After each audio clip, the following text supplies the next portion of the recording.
Unfortunately, we don't need someone with a disability. Do your best to live on your own. What is this?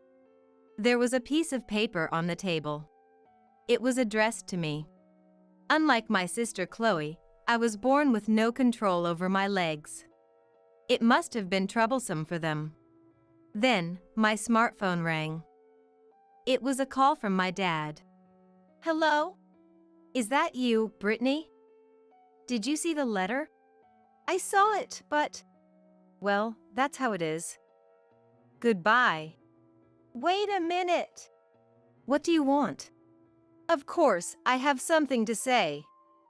What is this letter? It says exactly what it means.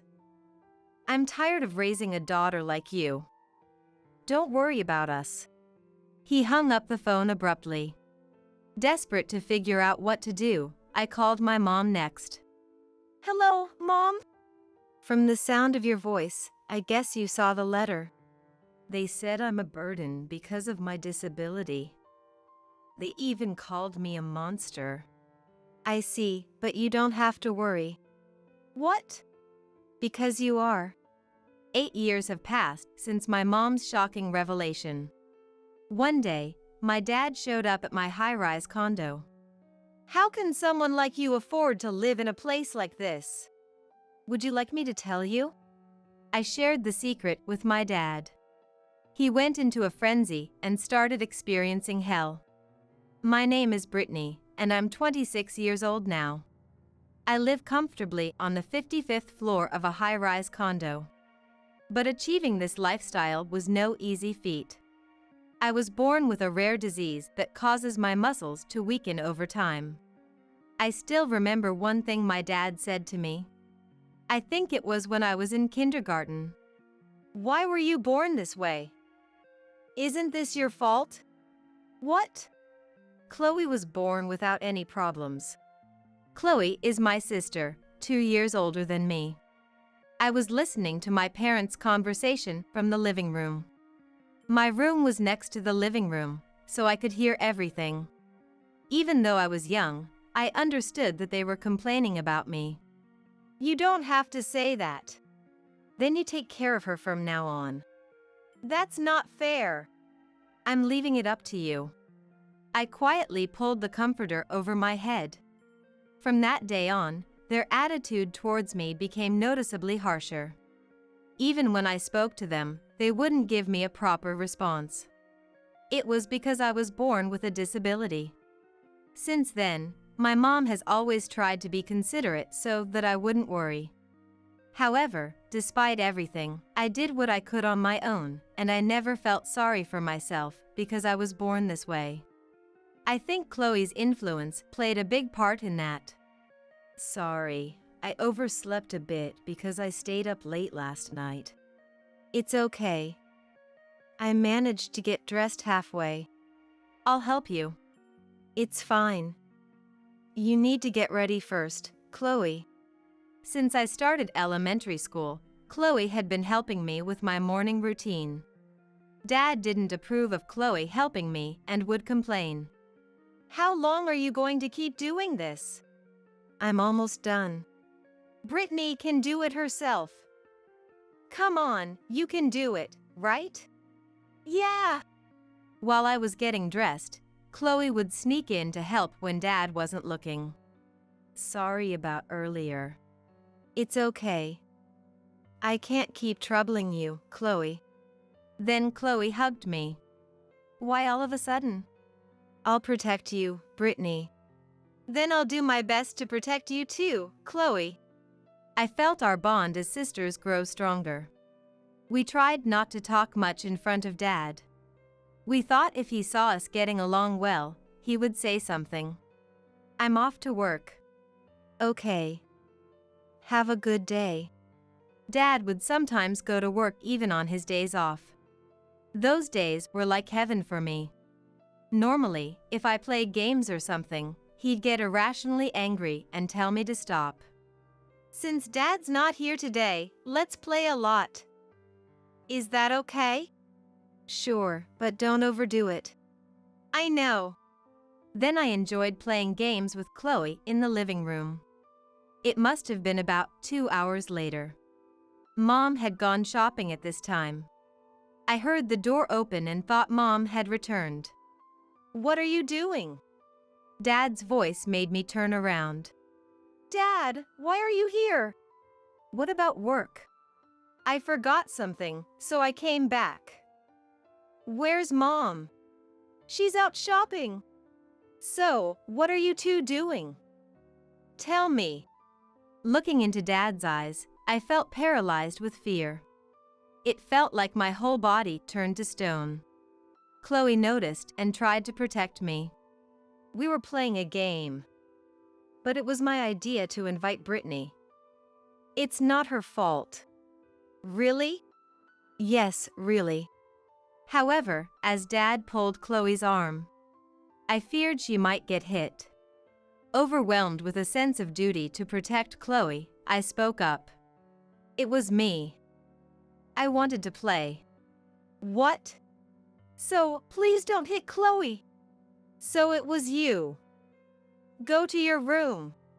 Yes. I obeyed and headed to my room. At least the house was built to be wheelchair accessible. From my room, I heard Dad yelling. I cursed my helplessness. As I pondered, the door opened. I tensed, thinking it was Dad, but it was Mom. Are you okay?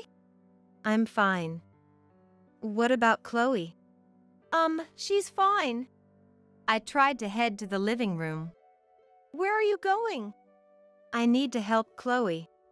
Really, it's okay. If you go, Dad will just get angrier. Okay, I'll stay here. Mom was right. If I went, it might make things worse. I decided to trust Mom's assurance.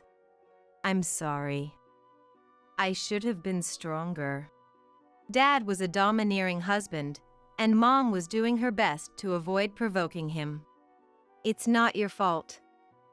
Thank you for everything. After a while, Chloe came to my room. Chloe! Dad's gone to work, so it's okay now. Did he say anything to you? Yeah, a little. But don't worry about it, Brittany. I'm fine. No matter the situation, Chloe always smiled. Despite going through the same hardships, she remained strong. Mom also stood between Dad and me, shielding me from his rage. I was always being helped. Determined not to burden them, I tried to find ways to help myself. Things changed when Chloe entered middle school. She started distancing herself from me. She used to help with daily tasks like dressing and bathroom needs. But as she got busier with sports and friends, I understood it couldn't be helped. I thought I just needed to endure it. I need to try harder. By then, my hands had also weakened, making it difficult to hold heavy objects. But I didn't give up. One day, I was organizing my room, putting away books from a shelf. That's when it happened. As I grabbed the shelf, it wobbled, and things started falling around me. Ouch. I need to pick this up quickly. However, because I was sitting in my wheelchair, I couldn't reach down to pick things up. As I struggled desperately, the door was thrown open. What's all this noise? What the hell is going on here? This was the worst. The last person I wanted to see this mess was Dad. Well, this is... I tried to say something, anything, but the words wouldn't come out right. To Dad, it probably sounded like I was making excuses. Who do you think is going to clean this up? Well, I had no memory of Dad ever helping with anything. If he had, it was so insignificant that I couldn't recall it. Of course, I didn't say that out loud. Honestly, why do you always have to cause trouble? He sighed dramatically, looking at me with exasperation. He had no idea how it felt to be on the receiving end of that gaze. Dad's lecture showed no signs of stopping. Unlike Chloe, you can't do anything, can you? Do you understand that? Huh? I know I might not be able to do as much as Chloe, but I still want to do what I can on my own. If I was going to get yelled at anyway, I decided to voice my thoughts to Dad. I had a faint hope that maybe he'd understand. Do what you can, huh? Yes. Now he started to laugh out loud. What? You're funny. You think you can do anything? You, a disabled person? I had expected some harsh words, but this was complete rejection. He kept laughing. This wasn't how a father should treat his daughter. From that moment, I stopped thinking. I just waited for time to pass. Hey! Are you even listening? I didn't even respond. Disgusting. He spat the words at me and left the room. Alone in my cluttered room, I cried. From that day on, I swore I wouldn't cry anymore, even though I was just a child. From then on, Mom mainly took care of me. Of course, Dad didn't do anything. He didn't even seem to care. Oh dear, you have a fever, don't you? Huh? Do I? You should stay home today. But I'm fine. I can go. I tried desperately to convince Mom, but she insisted I stay home to avoid any complications. So, I stayed home that day. The reason I wanted to go to school so badly was because Dad happened to be off that day. I wanted to avoid being alone with him at all costs. But then, something unexpected happened. Are you all right? He asked as he entered my room. I pretended to be asleep, hoping he would leave soon. But Dad didn't leave. I covered myself with the comforter, tense, and waited. I'm leaving these here for you. When I finally sat up, I saw sports drinks and jelly cups on the table. Despite myself, I felt a surge of happiness. I had never been cared for like this before. My mind was a whirlwind of confusion. What was his motive? That day, Dad came to check on me several times. Each time, I pretended to be asleep. Are you all right? Mom asked when she returned from her part-time job. Yeah, I don't think I have a fever anymore. Did something happen? It's just... Dad seemed kind today. Oh, good. Good? What was she talking about? Actually, I asked Dad to take care of you today. You did? It seems like it went well. Well, he didn't really talk to me, but... I was surprised. I gave him a stern talk. I hope he'll be kinder to you now. I felt conflicted. I had tried so hard to keep my emotions in check. And now I didn't know what to think. After that, just as Mom said, Dad began to show more concern for me. He started helping more and even began to talk to me a bit. It looks like things are going well between you and Dad, don't they? Does it? It makes me happy to see you getting along with him. But there's still everything that happened before. I know. It won't be easy. Honestly, I'd love to spend more time with you, too. It's okay, I said quickly, giving Chloe a smile. I hoped my relationship with Dad would continue to improve. However, when I started middle school, Dad's attitude toward me became stricter. I understood why. It was because Chloe had important exams coming up. I thought I could deal with it for that reason, but then I realized there was more to it. I need to go to the bathroom, I told Dad. I could manage it on my own, but I chose to ask him on purpose. I'm busy right now. I can't help you. What? You're a middle schooler now. If you can't even go to the bathroom by yourself, what are you going to do? I realized this was the real Dad. The kindness he had shown felt like a fleeting dream. And yet, the changes didn't stop there. Mom also started becoming distant. Mom? I need something. Sorry, I'm busy. Maybe later. I couldn't ask Chloe for help. As a result, my priority in the family kept dropping. Even when I asked for something, I was ignored. Even though I was growing up in middle school, it was painful not to connect with my family. From now on, Brittany will eat in her room. What? Why? Understood? Mom and Chloe were silent. So, I started eating alone in my room more often. One reason for this was the result of a hospital checkup. My condition wasn't good, and the illness was progressing. Dad decided this after seeing the results. I began to wonder if I was really part of this family. Why only Brittany? I heard this while studying. Just get ready. If Brittany isn't going, then I'll stay home too. Is that what you want? Chloe, your first choice was a private school, right? Yes, but... Stop this already. Are you defying me too?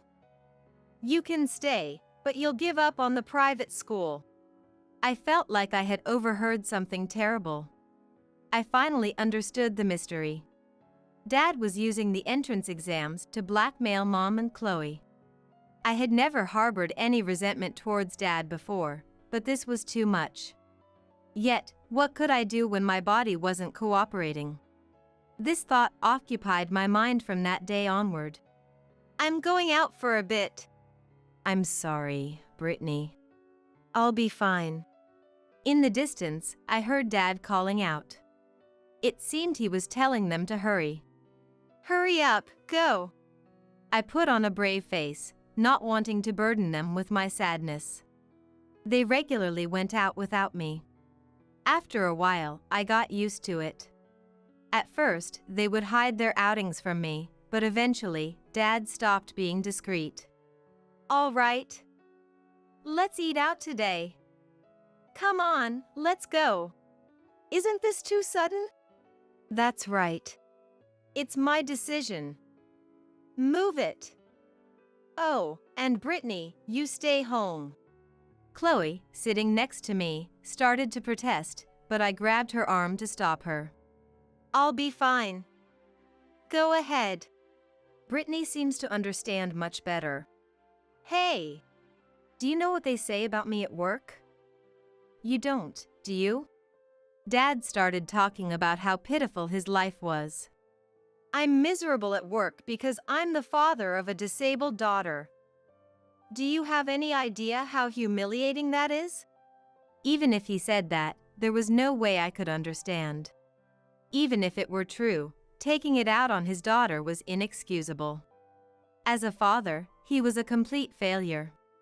However, there was no way I, a middle school student, could defy my parent and survive. Especially in my case. I needed a wheelchair to move around, and having support made a huge difference. I'll manage on my own.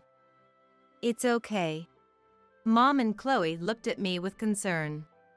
Besides, if I go with you, I'll just be a burden, and people will stare, right? Chloe didn't seem entirely convinced by my words, but she went out with our parents. It was wise not to defy Dad in his current state. I thought it was a prudent decision. Even after I entered high school, Dad's attitude towards me remained unchanged, but then something happened that made all the previous incidents seem trivial. What should I do? I watched my family leave and returned to my room. I couldn't help but wonder how long I would be trapped in this life. It happened during the summer break of my 3rd year in middle school. I'm sorry, but can you take care of Brittany for 3 days? Aren't you coming with us?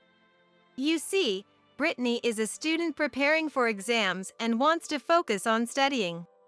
Is that okay with you? Yes. In that case, leave her to us. And so, I was left at my grandparents' house. Dad breathed out a lie so easily. He didn't seem to feel any guilt towards his own parents. Seeing Dad wave at me with a smile filled me with an indescribable fear. Once Dad and the others were out of sight, Grandma asked me. It's just us here, so no need to hold back. What? Are you really okay with not going? If I'm there, Mom and Chloe won't have fun. I absolutely hate that. I replied with determination. You're so kind, Brittany. Not really. But here, you don't have to worry about anyone's eyes. Do whatever you like. Okay. Thank you. Grandma might have understood what I was thinking. But she didn't pry. I felt truly comfortable. As a middle schooler, I didn't have the power or wisdom to change my situation. Besides, it wasn't pleasant to have others prying into my life. So, I was grateful that Grandma just watched over me warmly. 3 days later, Mom and Chloe came to pick me up. Wait, is it just the two of you? I'm sorry. Victor went home ahead of us. Oh, I see. Was Brittany okay? She was such a good girl. My advice is to keep an eye on her and make sure she's all right. Okay. I was listening to Mom and Grandma's conversation from behind a pillar. On the way home. I'm okay, really. You don't have to push yourself. That's right. We're on your side, Brittany. I know, but I don't want anything to happen to you too because of me. When we got back home, Dad continued to give me the cold shoulder. Things returned to their usual routine. Normally, this would have broken my spirit, but with Mom and Chloe supporting me, I barely managed to hold on. However, even they started to avoid me, probably because Dad had ordered them to. Being ignored by Dad was something I was used to, but having Mom and Chloe treat me like that was heart-wrenching. It felt like I was truly all alone. It's okay. Hang in there, you can do it. Eventually, those words became my mantra. After that, I tried to stay in my room as much as possible when I was home. I thought that if I stayed in my room, I wouldn't have to interact with anyone and wouldn't have to deal with any unnecessary hurt. However, I realized that this was a mistake. It was a Sunday morning in the spring of my 10th grade year. When I woke up, the house seemed unusually quiet. I went to the living room and found a piece of paper on the table. Sorry, but we don't need someone like you. Do your best to survive. What is this? There was a note on the table. It was addressed to me. Sure, I couldn't use my legs properly, but I didn't deserve this. Dad must have reached his limit. Then my smartphone rang with a call from Dad. Hello? Is this Brittany? Did you see the letter? Yes, I saw it, but... Well, that's how it is. Bye. Wait a minute. What do you want? Of course, I have something to say. What's with the letter? It is what it is. I'm tired of raising a daughter like you. Don't worry about us. With that, he abruptly hung up the phone. Desperately thinking about what to do, I decided to call Mom. Hello, Mom? From the sound of your voice, I guess you saw the letter. They said someone like me is a burden. They even called me a monster. I see. But don't worry. What? Because you're not the daughter of that worthless man. What are you talking about? I don't understand. Listen carefully. Call the number I'm about to give you. Wait a minute. Explain it properly. I'm sorry. Victor is nearby. I'll call you back. I was left in a state of shock. If what Mom was saying was true, then what does it mean that I'm not Dad's child? I couldn't find an answer no matter how much I thought about it, so I called the number Mom gave me. The person who answered the phone introduced himself as a lawyer. His name was Mr. Williams. Mom told me to call you. Yes, I understand. I'd like to discuss things further with you. So, I went to the lawyer's office as directed. There, I learned the meaning of Mom's words. And I found out about my true birth. At first, I was in complete disbelief, but it seemed that Mom and Chloe had kept it hidden for my sake. After that, I started living on my own. Thanks to Mr. Williams, I was able to live comfortably. 8 years quickly passed since Mom's revelation. And in these 8 years, there were some happy moments too. Chloe graduated from college and started living on her own. Chloe? What's up? Sorry for the sudden call. It seems Dad found out where you live. What? Oh, and just so you know, neither Mom nor I said anything to him. I understand. Actually, even after living separately, Chloe and Mom kept in touch with me. Of course, they kept it a secret from Dad. So, does that mean he's coming here? Probably. I see. All right, it's time for some payback, don't you think? What? I'm able to live like this because of you and Mom, right? That might be true, but... So, let me repay you a little. And there's the matter with Mom too. That's true. I did leave the house in a hurry. It's not your fault, Chloe. A week after Chloe's call. As she predicted, Dad showed up at my condo. The doorbell rang, and I went to answer it. Hello? It's been a while, Brittany. What are you doing here? How can a cripple like you afford to live in a high-rise condo like this? Well, why don't you tell me? How dare you talk to your dad like that? Glancing behind Dad, I saw Mom standing there looking apologetic. From her expression, I could tell she had been struggling even after I left. Shall I explain it to you then? What? I began explaining to Dad how I was able to live like this. As I spoke, he started hurling insults at Mom. What is this about? I knew nothing about it. I intended to tell you at first. But when you found out Brittany had a disability, you made a disgusted face. Of course I did. Who wants to raise someone else's disabled child? I remembered the shock I felt when Mr. Williams told me. He explained that I was the child of Mom's best friend. My real dad had died in an accident, and my real mom was terminally ill with only a short time left to live. That's when they turned to my current mom. In other words, I was adopted.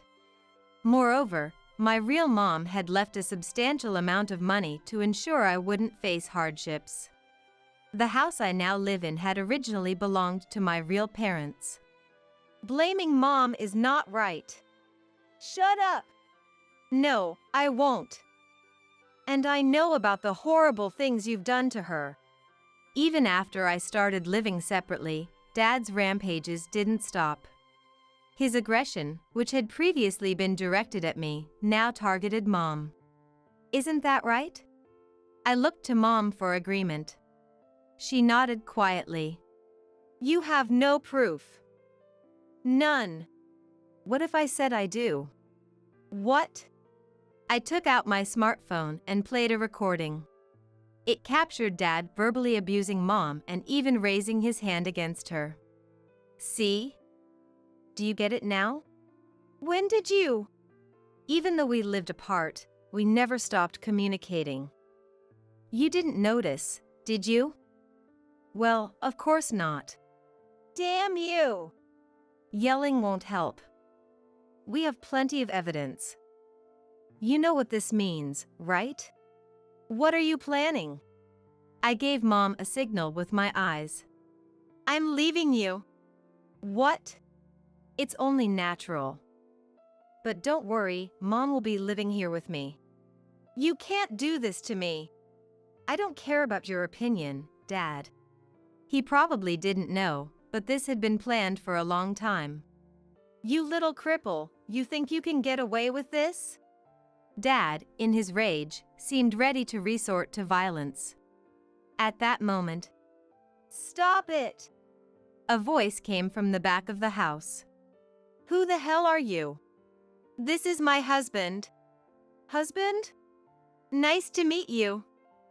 I'm Aaron, her husband. Dad, stunned, lowered his raised hand. Did you know about this too? Mom nodded. Of course. Even Chloe knows. You did this without your parents' consent. How dare you? I'm an adult now. There's no issue. Anyway, why don't you leave? It would have been great if he left then, but of course, he wasn't giving up that easily. Wait a minute. You've inherited more than just this house, haven't you? And, as your parent, I have a right to that inheritance. What nonsense. He had no such right. Seeing his desperate face almost made me laugh. What's so funny? You're just so off the mark. Dad stomped his foot in frustration. I'm sure you'll have a tough time ahead. Good luck. You'll also have to deal with the compensation from the divorce trial. Oh, and I've already talked to Grandpa and Grandma. So don't bother trying to rely on them. You planned all of this. Dad suddenly looked very subdued. Maybe he finally realized his mistakes. We have nothing more to talk about. Goodbye. Wait, please. I'm sorry. Dad made a sincere apology, something I had never seen before. It made me wonder what it felt like to swallow your pride and apologize to someone you've always disregarded. But no matter what he said, my feelings wouldn't change. There's no point in doing that, just leave already. Even after all this? Yes. If you don't leave, I'll call the police. I have evidence, and you might get arrested. My words seemed to scare Victor, and he fled the scene. I exhaled deeply, feeling the tension release. Good job. Thank you. I was really nervous. But are you sure this is okay? Living here together? Yes. It's not a problem. We talked about it and decided together. Right? That's right. Here, we have freedom. Then, I told Chloe about the outcome. I'm so glad. See? It turned out okay, didn't it? I really wanted to come over there too. Your support is enough. Come visit us sometime. Yes, I'll do that. Thus, Diana and I were freed from Victor's curse. There was still one final step, but we celebrated that night with a toast. After that, Diana and I visited our lawyer, Mr. Williams.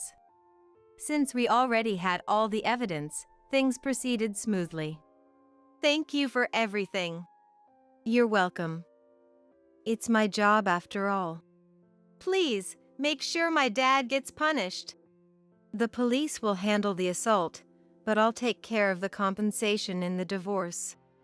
2 weeks after our consultation, Victor and Diana's divorce was finalized. Now, Diana wouldn't have to endure Victor's insults or abuse anymore. I was truly happy about that. After the divorce was finalized, we moved all of Diana's belongings to our house. Thank you so much. It's okay. This is the least I can do. Besides, I'll keep repaying you for all the help you've given me. You don't have to do that. I want to, so it's fine. Diana joined us, and a new chapter of our lives began. Chloe also started visiting whenever she could. Finally, we have peace. Thank you, Chloe, for everything. Of course. Even though we're not blood related, Brittany, you're my only precious sister. Yes. I noticed Diana had a concerned look on her face. What's wrong? Oh, it's a call from Victor. A call? Let me see. I took Diana's smartphone and answered the call. I was wrong. Please come back. Diana is not coming back. Is that you, Brittany? I was not myself before. Please give me another chance. Sorry, that's impossible. Don't call again. I hung up and blocked his number, then returned the phone to Diana. Was everything okay? Absolutely. So, don't worry. Apparently, Victor quit his job. I don't know what happened after that. He must be living alone somewhere. But it doesn't matter where he is or what he's doing anymore. On the other hand, we are enjoying happy days together as a family. I've never felt this liberated in my life. I want to continue walking a happy path with my family. Well, Nancy. What's with that getup? Patricia, the mother of my daughter Betty's classmate, looked me up and down in my work clothes and said that in a mocking tone. This is Betty's mom? Poor people are so miserable, not even getting a day off, said Patricia's husband, Mark, looking down on me with contemptuous eyes. About Betty's mom. What? Did that pauper say something rude?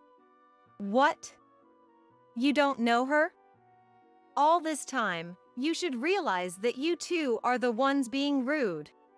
When the governor said that in exasperation. Huh? What do you mean? Mark replied, seeming not to understand. So the governor said irritably. You know nothing, do you? Nancy is well known in this area, no, in this whole region, for being good at her job. I'm Nancy, 32 years old. I'm a single mother with a daughter who's in 6th grade. When I was 20, I gave birth to a baby girl with my ex-husband Paul, whom I had been dating since high school, and we named her Betty. We were still young, so we started our married life with a lot of support from those around us, but we had no time to enjoy being married and struggled with parenting our first child. Paul, who loved driving, got a job as a truck driver after graduating from high school. At first, he drove short and medium distances, but gradually he was entrusted with long-distance routes that came with allowances. Even though Paul initially helped out a little with housework and childcare, he was never good at that kind of thing to begin with, and when he was tired from work, he stopped helping out at all. Before I knew it, I was always doing everything from housework to childcare all by myself. Neither of us had any emotional leeway, and we started arguing frequently about housework and childcare. We lost the feelings we had for each other when we were dating. All we did was fight in front of Betty, never showing her our smiles as parents. I started to think that Betty wouldn't be happy in a home like that, so I told Paul how I felt, and it turned out he had been thinking the same thing. After many discussions, Paul and I got divorced when Betty was 2 years old. Paul agreed to pay as much child support as he could afford out of his salary, which he has continued to do to this day. After the divorce, I decided to work to make a living, but the first thing I needed to do was find a daycare center where I could leave Betty. Daycare centers vary in terms of hours, fees, and other conditions, and the daycare center you can use also changes depending on your job. After some thought, I decided to find a job first and ask my mom to watch Betty until I could get her into a daycare center. My dad passed away from illness when I was 2, and since then, my mom has raised me as a single mother. When I was 15, my mom remarried a very kind man. He became my stepfather, and as a teenager, I didn't get used to him right away, but he was a warm person who embraced me gently as if I were his own child. He wasn't a very large man, but he worked operating heavy machinery at construction sites. When I was still in high school, I had to deliver something to my dad's workplace at my mom's request, and that was the first time I saw him operating the heavy machinery with both dynamism and delicacy. At that moment, I thought my dad looked so cool and felt proud. I job hunted and started working as a building cleaner, searched for many daycare centers, and somehow managed to get Betty into one that met our needs. Having struggled to find a daycare center, I realized anew just how much mothers with young children agonize over balancing work and childcare. One day, construction began on a vacant lot next to where I was working as a cleaner, and it suddenly reminded me of my dad's job. Strangely, I found myself wanting to try operating heavy machinery too. I noticed my heart dancing with a feeling akin to certainty that I could do it. From then on, other options vanished from my mind, and I headed to my dad's place that very day. When I asked my dad one question after another, my eyes shining, about wanting to become a heavy equipment operator and where to start, he was surprised at first but happily taught me all sorts of things. I also learned that the number of female heavy equipment operators has been increasing lately, which made me even more motivated. First, I got my CDL license, and my dad introduced me to a construction company run by an acquaintance of his, where I was able to get a job as an office worker and heavy equipment operator. Until Betty started elementary school, it was difficult to go to job sites due to the hours of her preschool, so I worked at a materials storage site operating a shovel car to process leftover soil. Meanwhile, I acquired licenses for various types of heavy equipment and then gradually gained experience by going to job sites. However, after several years with that company, they changed their policy and stopped taking on-site construction jobs. Wanting to improve my skills, I made the bold decision to go independent and become a sole proprietor. As I continued working on-site, I discovered a new world as a heavy equipment operator and found myself stepping into it. Betty joined the marching band at her elementary school. A marching band is a group that plays instruments like trumpets while walking, sometimes parading with dance teams and color guards. Our elementary school has won the state competition in the past and is fairly well known in the community. By the way, the color guard is the part that has the role of colorfully expressing aspects that can't be fully conveyed through just music and marching by waving flags and dancing. Mom, I want to join the marching band, Betty said. The marching band? I replied. When Betty said she wanted to join after being invited by a friend, I couldn't afford to buy her an instrument yet, but my job was relatively stable and I thought I could manage the cost of lessons somehow, so I agreed to let her try it for a year for now. More than anything, I felt guilty for making Betty feel lonely because I'm usually working, so I had a strong desire to happily support anything she wanted to do. Betty, if you're going to do it, put your heart into it, I told her. Yeah, I'll do my best, she replied with a happy smile. Though she joined the marching band after being invited, before long Betty became even more passionate about it than the friend who invited her, and she cheerfully practiced with her bandmates every day. At our elementary school, it's become a tradition for the marching band to do an entrance parade and a performance on the field at the opening ceremony of the sports day every year. About 6 months before the sports day, as the 6th graders graduated and advanced to the next grade, it was time to select a drum major to lead the entire marching band. The drum major is chosen from the oldest 6th graders, so Betty's grade was eligible. We'll be choosing a new drum major again this year, so everyone think about who you want to select. The students seemed to view the selection of a new drum major as a kind of festival, constantly talking about it before and after the vote, saying things like, "Who are you choosing?" "It's a secret, we're not supposed to say." The drum major is essentially the leader, conducting with a baton that has a metal ball on the end and sometimes twirling the baton to perform. The position also requires social skills, leadership, and athleticism. It's a role everyone aspires to. They also have the important responsibility of organizing the members and formation of each instrument section and the stage composition. The subdrum major, who is also a candidate for the next drum major, is chosen from both 5th and 6th graders. Last year, Betty was selected when she became a 5th grader. At our elementary school, The selection method for both drum major and subdrum major involves a vote by all band members, with the final decision made by the advisor's judgment. The student chosen is considered to have the deep trust of the band members and be recognized as having the aptitude for leadership. Mom, guess what? I was chosen as subdrum major, Betty told me. Having been honored with the position of subdrum major, Betty earnestly took on the role of supporting the drum major in leading the band members. And so, the vote was held to choose the drum major from among Betty and her fellow 6th graders, but something different from usual happened this year.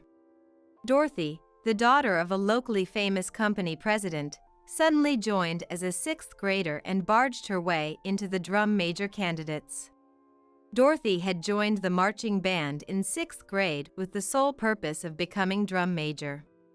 Patricia, the president's wife, insisted that Dorothy was qualified to be drum major because she was a 6th grader, forcefully putting Dorothy among the candidates. To the advisor, who was at a loss with how to handle such audacity, Dorothy has a great personality, she's cute, and she's popular with everyone, so it's practically decided that she'll be chosen, right? Betty is a bit plain, or should I say, has an air of poverty about her, you know? Patricia reportedly declared Dorothy's victory with full confidence. However, it's said that Dorothy often acted arrogantly towards her classmates, boasting about being the daughter of the president of a major local real estate company. If she didn't like someone, she would use her friends to ostracize them or spread rumors, constantly engaging in misdeeds. It's hard to say that someone like Dorothy is popular. Naturally, Dorothy, not only a newcomer but also someone who behaved that way, didn't gain the trust of those around her and was not chosen as the marching band leader. In the end, Betty was selected as drum major from the 6th grade, and a reliable and popular girl from 5th grade was chosen as subdrum major. A few days later, a meeting was held to report the decision on drum major and explain the marching band's plans for the new year. I was able to attend as my work schedule allowed. Patricia, whose expectations were betrayed, burst into the classroom, ran straight to the advisor without even glancing at those around her. It's ridiculous that Dorothy wasn't chosen. There must have been some unfair play. Did Betty give everyone something? And she frantically expressed her opinion. Unable to ignore such offensive remarks, I interjected. Now, Patricia, isn't that rude to say, no matter what? I didn't raise Betty to do something like that. Oh my, having a poor girl as drum major will ruin the marching band's glory up until now. Shouldn't it be natural for her to decline, knowing her place? Patricia said something even more insulting. Feeling I absolutely couldn't let this humiliation of Betty stand, I tried to argue back. That's not true. There was no unfair play. Betty isn't that kind of child, and we held a proper vote that was open for all to see during the ballot counting. But the advisor clearly stated for me. At that. So then why wasn't Dorothy chosen? You make the final decision, right, teacher? Why didn't you choose Dorothy? Patricia barraged the advisor with questions. Well, of course, the voting results showed that Betty won by a landslide. And Betty has the leadership necessary for a drum major. More than anything, she has the trust of her peers. Plus, Betty is on the taller side, so everyone can see her conducting easily, which makes the band itself look better too. The advisor regretted saying too much, even if it was the truth, but Patricia turned beet red and shouted. What did you say? So you're saying Dorothy isn't trusted by others, she's short and looks bad? Oh, no. That's not what I meant at all.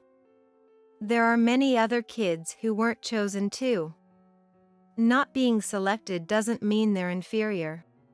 The advisor tried to smooth things over, but Patricia said, That's enough. We'll continue this discussion another time. With that, she left in a huff without participating in the meeting. The other parents exchanged glances, some looking displeased, and for a moment the room was in an uproar. But the advisor took control and proceeded with the meeting matter-of-factly, so the roughly 90-minute meeting ended in a calm atmosphere as if the earlier commotion had never happened. However, after that, things that seemed like harassment from someone started happening to Betty and I. First, the baton Betty used for practice went missing, so she couldn't practice. After searching all over, it was found placed in the garbage dump in the backyard. Then rumors spread that Betty had cheated to become drum major. In a horrible case, the marching band practice schedule changed, but only Betty wasn't informed. Various forms of harassment causing real harm occurred. It got so bad that when I consulted the advisor, he said, "This is troubling. There's no evidence, so we can't specify who's responsible. But I'll keep a closer eye out too."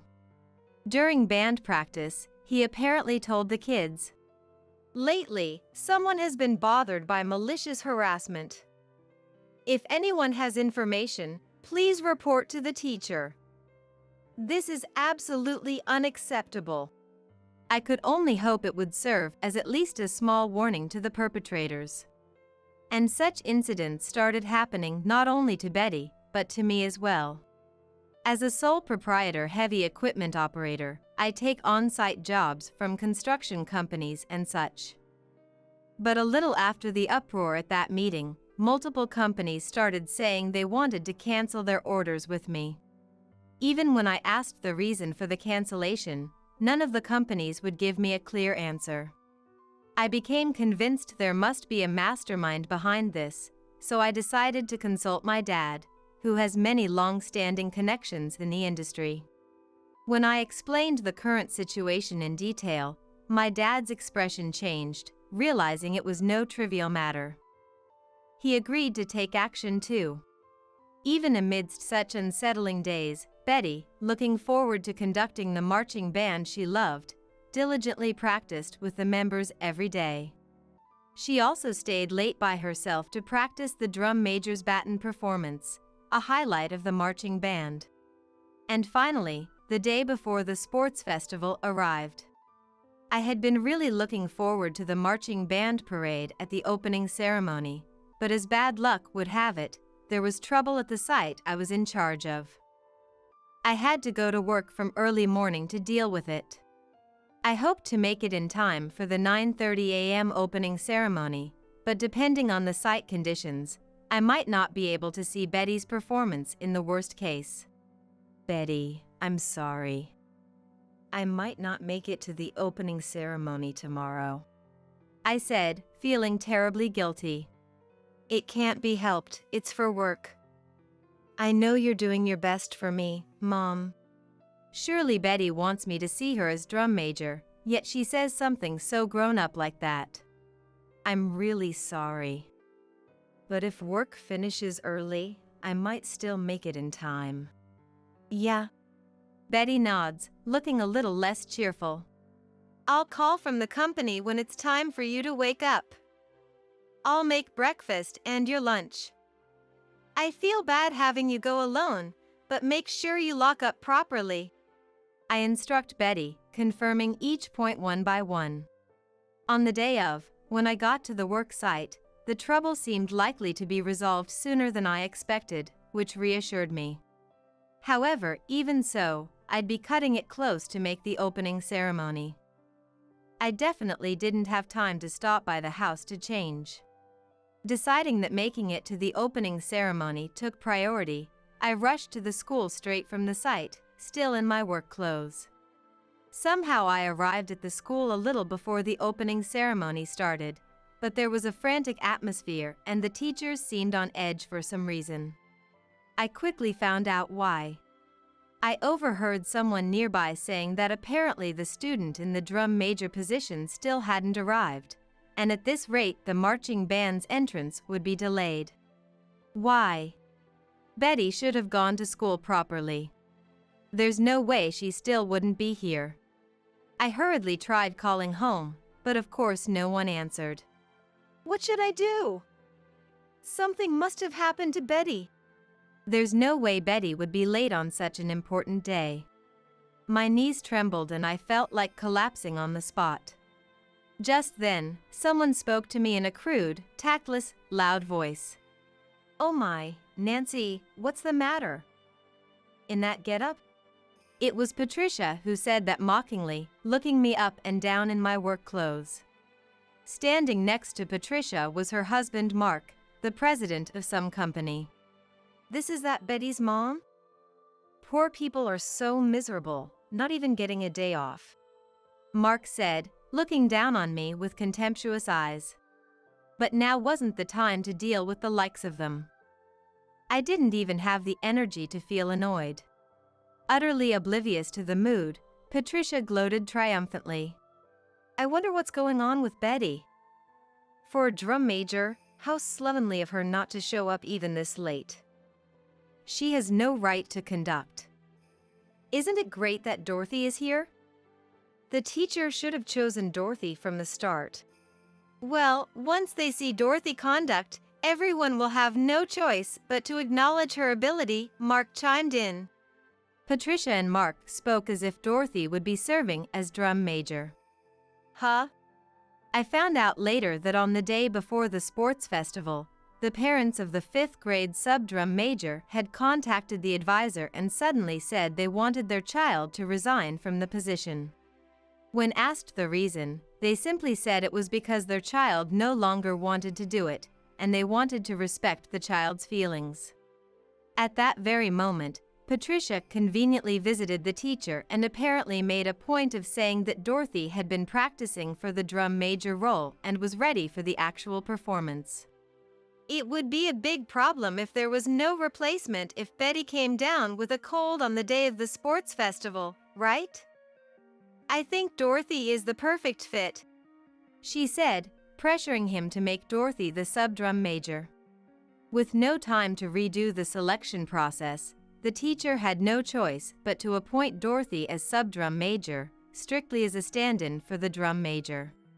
I found it hard to believe that the sub-drum major's resignation, Dorothy's appointment as sub-drum major, and Betty not having arrived yet were all unrelated. Just as I was about to pursue the truth behind this, my cell phone rang. I answered the phone nervously. Hello, what? I'm at the school right now. The call was from Betty's homeroom teacher. Apparently, Betty was with the governor and the mayor, and she was looking for me. The teacher seemed relieved to hear I was already at the school. He said he would relay that to the governor for now and contact me again later, then hung up. Why? Betty was with the governor and the mayor? And looking for me?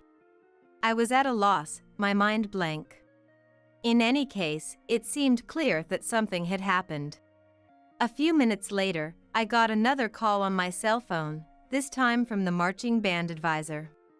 I just heard from Betty's homeroom teacher that Betty is on her way to school in the governor's car. Even more confused by this, all I could manage to say was, Betty is what? Yes, I'm sorry. Thank you for your help. According to what I heard later, people had apparently commented that it was unusual for Betty, who always arrived early for marching band practice, not to show up for a while this morning. Then, with no word from her, less than 10 minutes before the opening ceremony, Betty still hadn't arrived. The advisor finally thought something was off and called my house, but no one answered. He was looking up my cell phone number to try calling it next when Betty's homeroom teacher phoned to inform him that Betty was with some unexpected people. Those people turned out to be the governor and the mayor. The governor, who had graduated from this elementary school, had managed to make time to come to the sports festival by car with the mayor, whose schedule happened to allow it. On the way, they spotted a girl who looked somewhat familiar crying and running in the opposite direction of the school. They stopped the car and called out to her. When they asked what was going on, the girl said, My mom is in trouble. I have to go home. And tried to run off again. That girl turned out to be Betty. Why did the governor know Betty's face? Well, I had previously had the opportunity to meet directly with the governor and the mayor, and I had brought Betty with me. Betty had left a bright impression on them. They also remembered that Betty attended the governor's elementary school alma mater. The governor, upon hearing that Betty's mom was in trouble, thought it sounded serious. He first called the school and asked them to get in touch with me, intending to decide the next steps based on the outcome. And that's why the teacher had called me earlier. When the governor learned from Betty's homeroom teacher's return call that I was safe and already at the school, he told Betty, Betty, your mom is okay. She's already at the school. When he asked why she thought her mom was in trouble, Lisa told me that my mom is in trouble, so I should go home. Betty, having calmed down a bit, apparently explained. Then, remembering the sports festival entrance parade, Betty started to panic, saying, What should I do? I'm going to be late for the opening ceremony. The governor let Betty ride along in his car and brought her to the school. So, the advisor, having been informed by Betty's homeroom teacher, told me that Betty was on her way here. I felt so thankful to God. While this was happening, the scheduled start time for the opening ceremony arrived, and the teachers began to bustle about. Then suddenly, a whistle pierced the sky. Next, the sound of drums began to steadily beat out a rhythm. Now, let's begin the opening ceremony. It's time for the marching band to enter. The teacher made a cheerful announcement over the microphone, and the marching band entered through the school gate. I saw Betty confidently swinging the conductor's baton. How? Patricia and Mark were dumbfounded. Dorothy wasn't at the head of the marching band. She was walking in the back, waving a flag baton with a sulky look on her face. Her movements didn't match the rhythm of the music. It seemed she was just swinging it randomly. Betty, the drum major, had assigned Dorothy the color guard part, but apparently the soul in Dorothy hadn't practiced properly. Perhaps she had been certain she would get to conduct as drum major today, but her expectations were dashed. As the marching band entered the schoolyard, they moved vertically and horizontally across the schoolyard stage while playing their instruments, putting on a performance that visually entertained the audience as well. Well, there was one member disrupting the formation. But still, overall, the marching band's performance was magnificent. Seeing Betty conducting with a proud look, I couldn't help but tear up. I remembered how Betty had diligently practiced despite various interferences. Patricia and Mark had such frustrated looks on their faces, but as the opening ceremony ended, they noticed someone approaching and addressed them in a fawning voice. Oh, isn't it the governor and the mayor? Long time no see. Are you here to observe the sports festival today? Being the president of a major real estate company in this area, he was probably acquainted with the governor and mayor. The governor said, Yes. Giving them a glance. Actually, my daughter was supposed to conduct the marching band, but a pauper got carried away and it turned into a dull parade. Then he said with a terribly displeased tone. The governor and mayor ignored Mark and Patricia and called out to me with a smile. Wow, Betty did a wonderful job conducting. Yes, she's tall so she looks good, and she skillfully brought everyone together. Seeing the two of them praising Betty, Mark and Patricia looked more surprised that the governor and mayor knew me than feeling bitter. Governor, mayor, I'm so sorry that Betty caused you trouble. What? What happened? Patricia made a puzzled face. Yes, someone told Betty the wrong information that I was in trouble, and they found Betty running home and gave her a ride to school. Patricia's face began to change color. No, it was no trouble at all. I'm glad she made it in time. The governor said that, then furrowed his brow. Still, I just can't get it off my mind, someone telling Betty something like that. The governor and mayor took issue with the incident of Lisa telling Betty that her mom was in trouble so she should go home. They immediately brought it up with the school, and when the homeroom teacher questioned Lisa, she confessed. Dorothy told me to say that, revealing the truth of the matter. Apparently, just as Betty was about to arrive at school, Lisa told her that, causing her to panic and start running home. So that's what happened. Even if it was done by a child, we can't overlook this, the governor said, glaring at Mark and Patricia. No, there must be some mistake. Mark made excuses. That's right. Maybe that Lisa girl is lying, Patricia chimed in. The governor looked at them with disdain as they made excuses, then said, Anyway. Why yes? Mark straightened his back and responded. About Betty's mom, Nancy. Huh, did that pauper say something rude? What? You don't know her? If you'd been listening, you should realize that you two are the ones being rude. When the governor said that in exasperation. Huh? What do you mean? Mark replied, seeming not to understand. So the governor said irritably. That's not the point. Nancy is well known for being good at her job in this area. No, even outside the region. Yes, she's truly an ally to working women. And her contributions to disaster relief are amazing too. Mark and Patricia turned pale at their words. No, I still have a long way to go, I said. It was partly out of modesty, but I really do think I still have a lot to learn, so I felt overwhelmed being praised so much and answered that way. After becoming an independent heavy equipment operator, I took on 2 challenges while gaining on-site experience. One was starting a heavy equipment operator dispatch service so that women like me, with young children and unable to work as we'd like, could take on-site jobs even for short periods.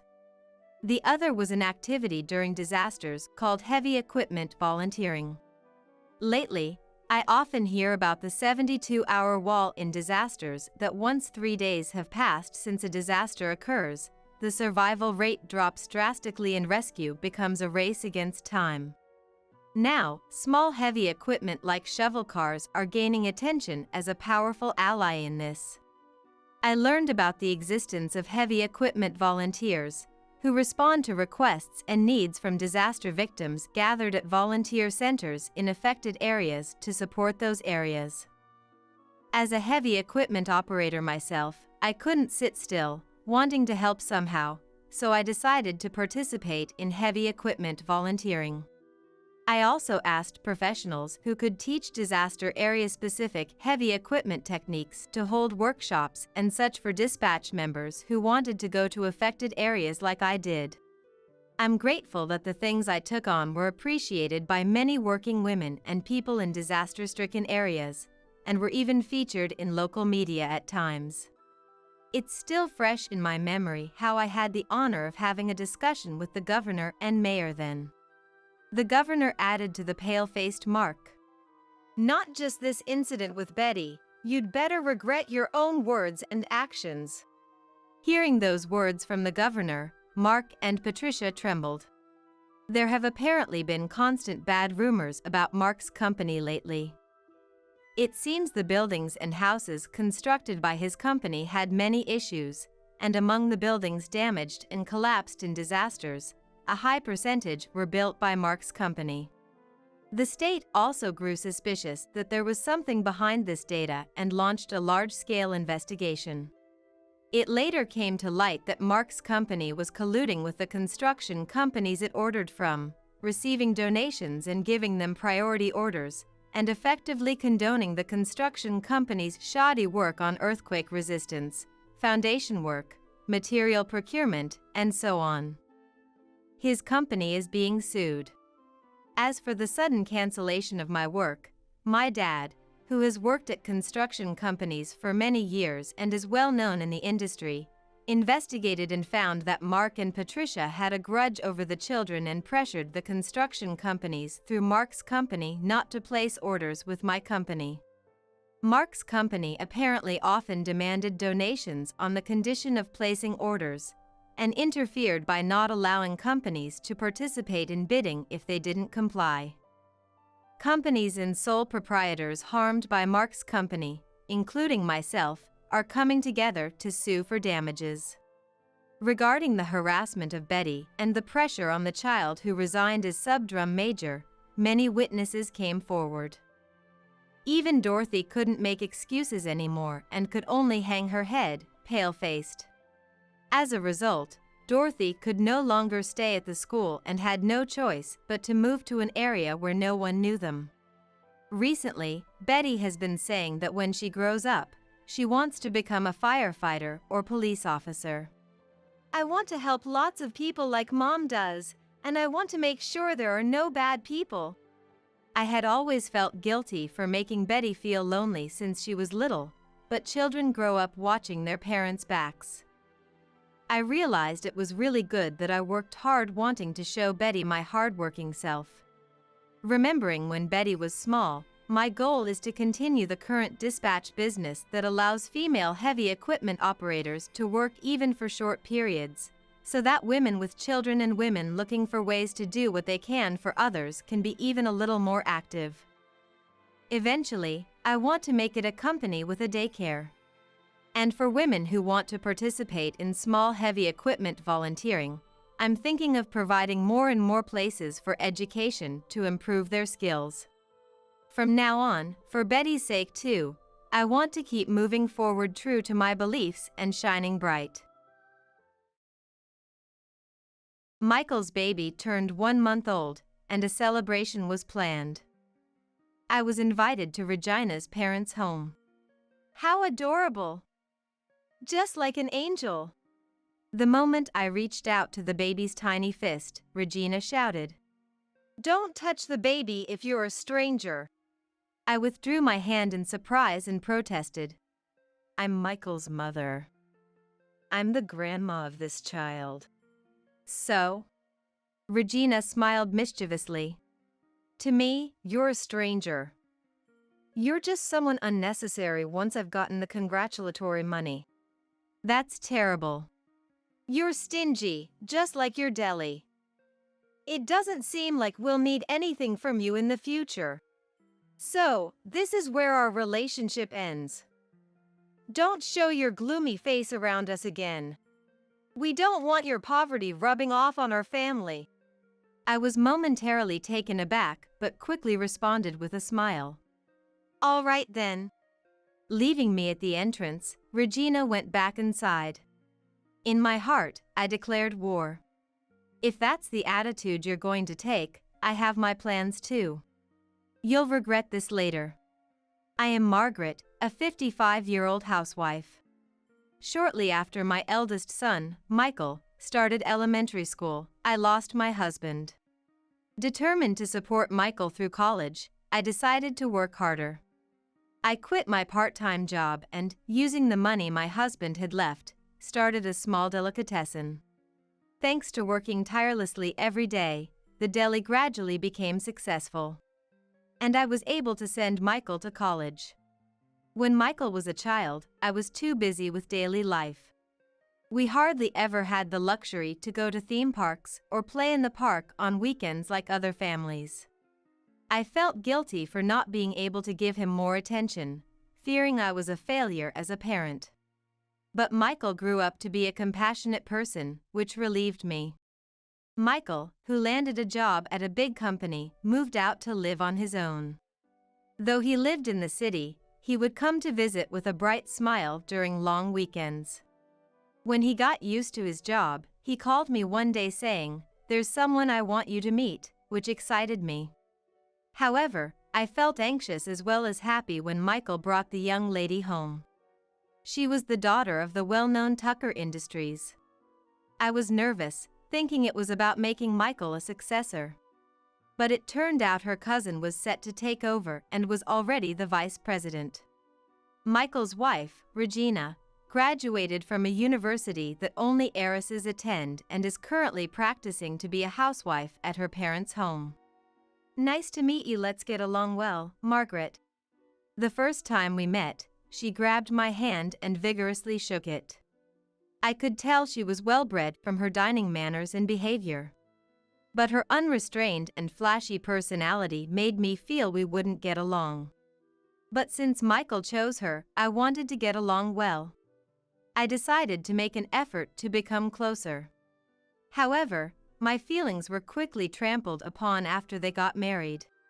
Regina was chatty and had a bright personality. That sounds nice, but her conversations revolved around neighborhood gossip, celebrity news, and speaking ill of acquaintances. The biggest issue was the timing of her visits. She would show up unannounced right when I got back from work and started preparing dinner. Naturally, I ended up inviting her to eat. I don't have any morning sickness at all. I can eat anything. Beer's okay too. You shouldn't drink alcohol if you're pregnant. Really? Is that so? Regina's surprised look made me anxious. When she told me she was pregnant, I was as happy as if it were my own news. But Regina seemed to lack awareness as a pregnant woman or had little prior knowledge. And despite claiming she could eat anything, her likes and dislikes were strong. She disliked fish for being too fishy and would only eat meat from certain brands. For dessert after dinner, she wanted expensive fruits like Japanese shine muscat grapes and muskmelons. Moreover, she had a habit of rating the meals after eating. 65 points. Not great. 93 points, could use more spice. Today is 100 points. Amazing, you passed. Congratulations. I forced a smile at her full-faced grin. Regina, why do you rate every meal? She said with a broad smile. I'm doing you a favor, practicing. If you can't satisfy your daughter-in-law, your deli might as well shut down. I've been running it for 20 years in downtown, you know. My sarcasm didn't land. It only takes a moment to go under. I wouldn't want to take care of an unemployed Margaret. So, you better work hard. I'm only 55, yet she treats me like an old lady. Though she seems well-meaning, her constant superior attitude and offensive remarks are infuriating. Having these exchanges 4 or 5 times a week is exhausting. And using her pregnancy as an excuse, she won't even clear the table after eating. Lounging on the sofa with her phone instead. She wouldn't budge, so when I tried to relax with a beer and TV, she complained. Margaret, that's terrible. Drinking in front of me, is this harassment? Go to your room. I just want to enjoy a drink while watching TV dramas. Why don't you watch on your mobile phone? You're so inconsiderate. I want to watch on a big screen, not a tiny one. And why do I have to take this from my daughter-in-law? When my irritation reached its peak, Regina packs up Michael's share of dinner, smiles, and leaves. Exhausted, I bathe early and head to bed. Casually asking how they manage weekend dinners, she unabashedly says they use delivery. Deli items, or ready meals. I'm not good at housework. But I want Michael to eat delicious meals. It would really help if Margaret could prepare weekend dinners too. I ignored her audacious request. I'm happy Regina comes to visit, but I'm also tired from work. Maybe just once a week would be better? When I couldn't take it anymore and complained to Michael over the phone, this was his response. Regina's morning sickness is really bad, and she can't do anything at home. I'm swamped with overtime, so I can only help out with the chores on weekends. She's lying down all the time at your place, right?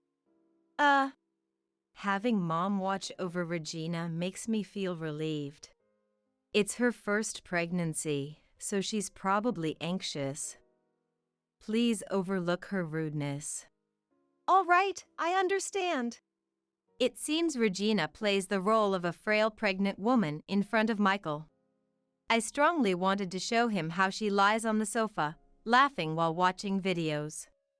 But doing so would disappoint kind-hearted Michael and make him feel guilty towards me. Regina is taking advantage of me, knowing I wouldn't do such a thing. That part again irritates me. Though I'm not fond of Regina, I'm looking forward to meeting my grandchild and want to maintain a good relationship with Michael as before. So, I decided not to meddle too much and warmly watch over Michael and his family. I shouldn't impose my opinions on naming the grandchild or insist on living together because he's the eldest son. Instead, when Regina asked, I helped with buying baby supplies, accompanied her to prenatal checkups, and even to church to pray, serving as a dedicated bag carrier. As a grandma, I was eager to help in any way possible. But Regina's attitude grew increasingly overbearing.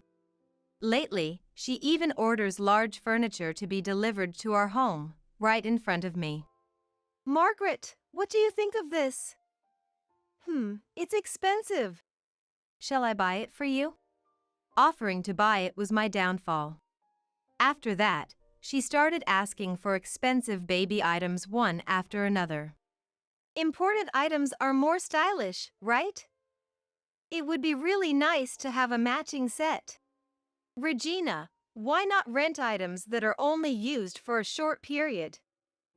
There are affordable and durable domestic brands too. I couldn't help but suggest, and Regina glared at me sharply.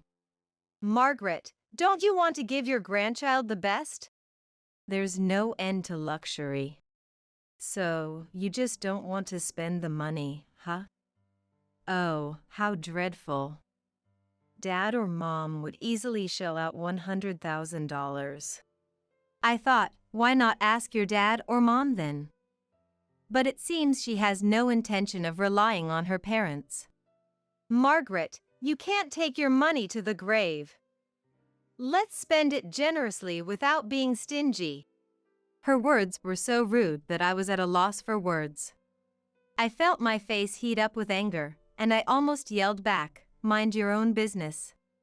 No, that's not right. Causing a scene would put Michael in a difficult position, which would be unfair to him. Struggling to control my anger, I tried to speak calmly. Anyway, let's use rental services for things we can. Savings have their limits. All right, I understand. Regina reluctantly agreed, though she seemed dissatisfied. My relief was short-lived when Michael called me in the evening. Regina was asking Mom for various baby items? Yes, well. Sorry. I thought she was buying them with the money I've been giving her. I was surprised when I saw the sudden increase in high-brand baby clothes and toys. I could tell Michael was confused over the phone. Did she make you spend a lot? Should I pay you back? No, it's fine. I was planning to buy her some things anyway. Really sorry. Regina wanted a girl, and when we found out at the hospital, she got carried away. I thought it was more than just getting carried away, but I refrained from speaking ill of Regina and stopped arguing. It's nice that it's a girl as she wanted. Being a lady, she just has a different sense of money from us. But I don't think she means any harm. I'll tell her not to burden Mom anymore. Please do. After hanging up, I sighed. I understand the desire to gather cute baby items. Still, it would be common sense to show a little restraint. After that, Michael must have talked to her because Regina stopped asking for expensive baby items altogether. I wished she would stop coming altogether, but Regina kept showing up as if nothing happened. Lately, she seemed to have shifted her strategy to asking for small amounts of money. thinking if not large sums, then small ones might work. Look, I can't work because I'm pregnant, so I have no money. But I'm scared Michael will lose interest if I don't keep up appearances. It's okay for someone old like Margaret, but I'm young and want to be loved. Of course, I had no intention of giving her a penny. Why don't you ask Michael for more allowance? He'd listen, right? I can't do that. It would sound like I'm blaming his salary. Regina pouted, snacking on some treats. Being a manager at a major company at 30, he earns more than most of his peers. But my dad earns more. Oh, sorry. The words "then ask your dad" almost slipped out, but I held back with all my might. Regina always carried a high-brand bag and wore well-tailored maternity wear. Wanting more despite getting a hefty allowance seemed too selfish. It's not that I think pregnant women shouldn't dress well or housewives should look shabby. But begging your mother-in-law for money is definitely wrong. Though I was upset, looking at Regina's swollen belly calmed my anger. Soon, I'll meet the baby. The thought of becoming a grandma soon tickles me. In that aspect, I'm thankful to Regina. When my sister-in-law, Chelsea, came over the weekend and I vented to her, she was outraged. The worst daughter-in-law ever. She's taking advantage of you too much. Michael should speak up. Do you think so? I smiled at Chelsea's indignation. But I think once the baby is born, her rude behavior towards me will get better. It's not just maternity blues, it's her character. Don't get your hopes up. Maybe. But I get along with Michael, and I don't want to ruin their marriage. Chelsea sighed in frustration. Don't keep it all to yourself. I'm here to listen to your complaints anytime. Thanks, Chelsea. I smiled at Chelsea. For now, let's just pray that the baby is born safely. Eventually, Regina gave birth without any issues. I wanted to meet the baby, but since she went straight to her parents' house after being discharged, I decided to wait until Regina was feeling better. Michael, stopping by Regina's parents' house after work, sends me pictures of the baby daily. I can only imagine how adorable the baby must be in person, and my anticipation grows. When the baby was about a month old, Michael contacted me. Regina wants to have a baby reveal party. A reveal party? Yeah, at her parents' house, inviting relatives. Can we invite our side too? Thomas and the others are on board. That sounds good. Why not invite the same group as we did for the wedding? I'll do that. Then, I'll start reaching out. My relatives all live in the same state. They love events, so they'd be happy to come. As expected, when I informed them of the date, they all wanted to come. On the day, I arrived a bit early with a gift for the baby, intending to greet Regina's parents first. I rang the doorbell of the grand house, surrounded by a high fence, and a mature woman's voice responded.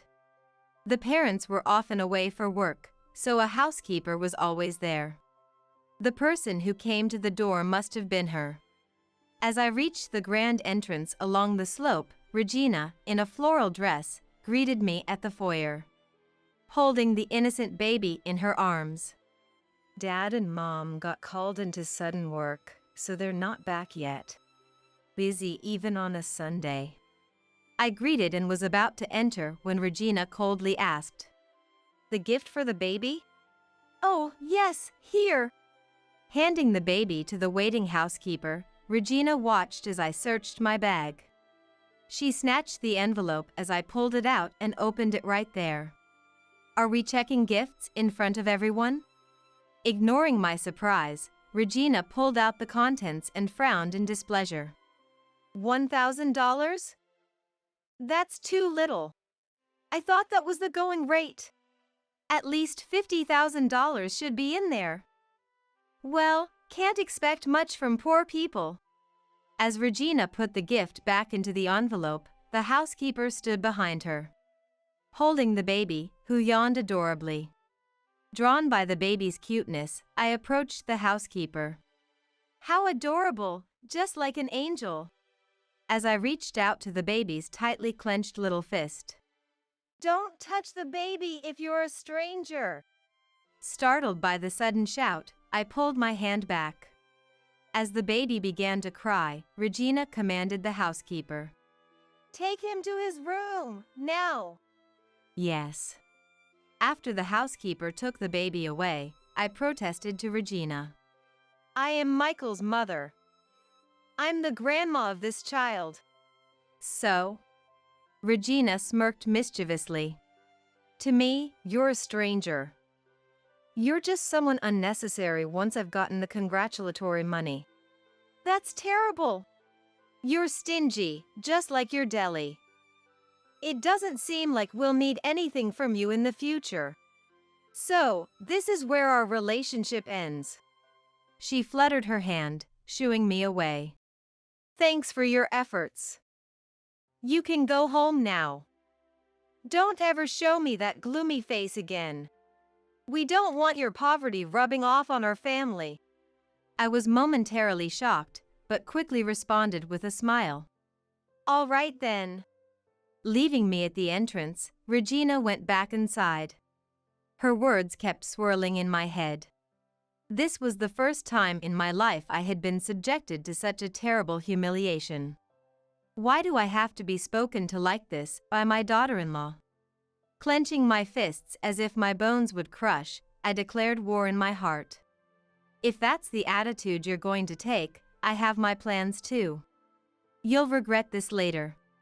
When I opened the front door, my relatives were crossing the garden, coming my way. Huh?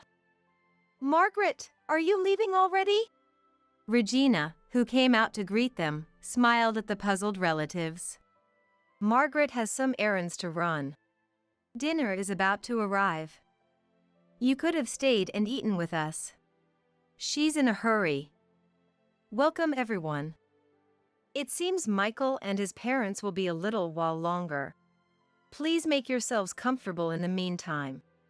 Regina ushered the relatives inside, closed the front door, and immediately locked it. Regina, who is good at putting on a facade, is popular with our relatives. At my husband's anniversary memorial, she went around pouring drinks for the older men, introducing herself. Despite being beautiful and wealthy, her cheerful and friendly demeanor left a very good impression.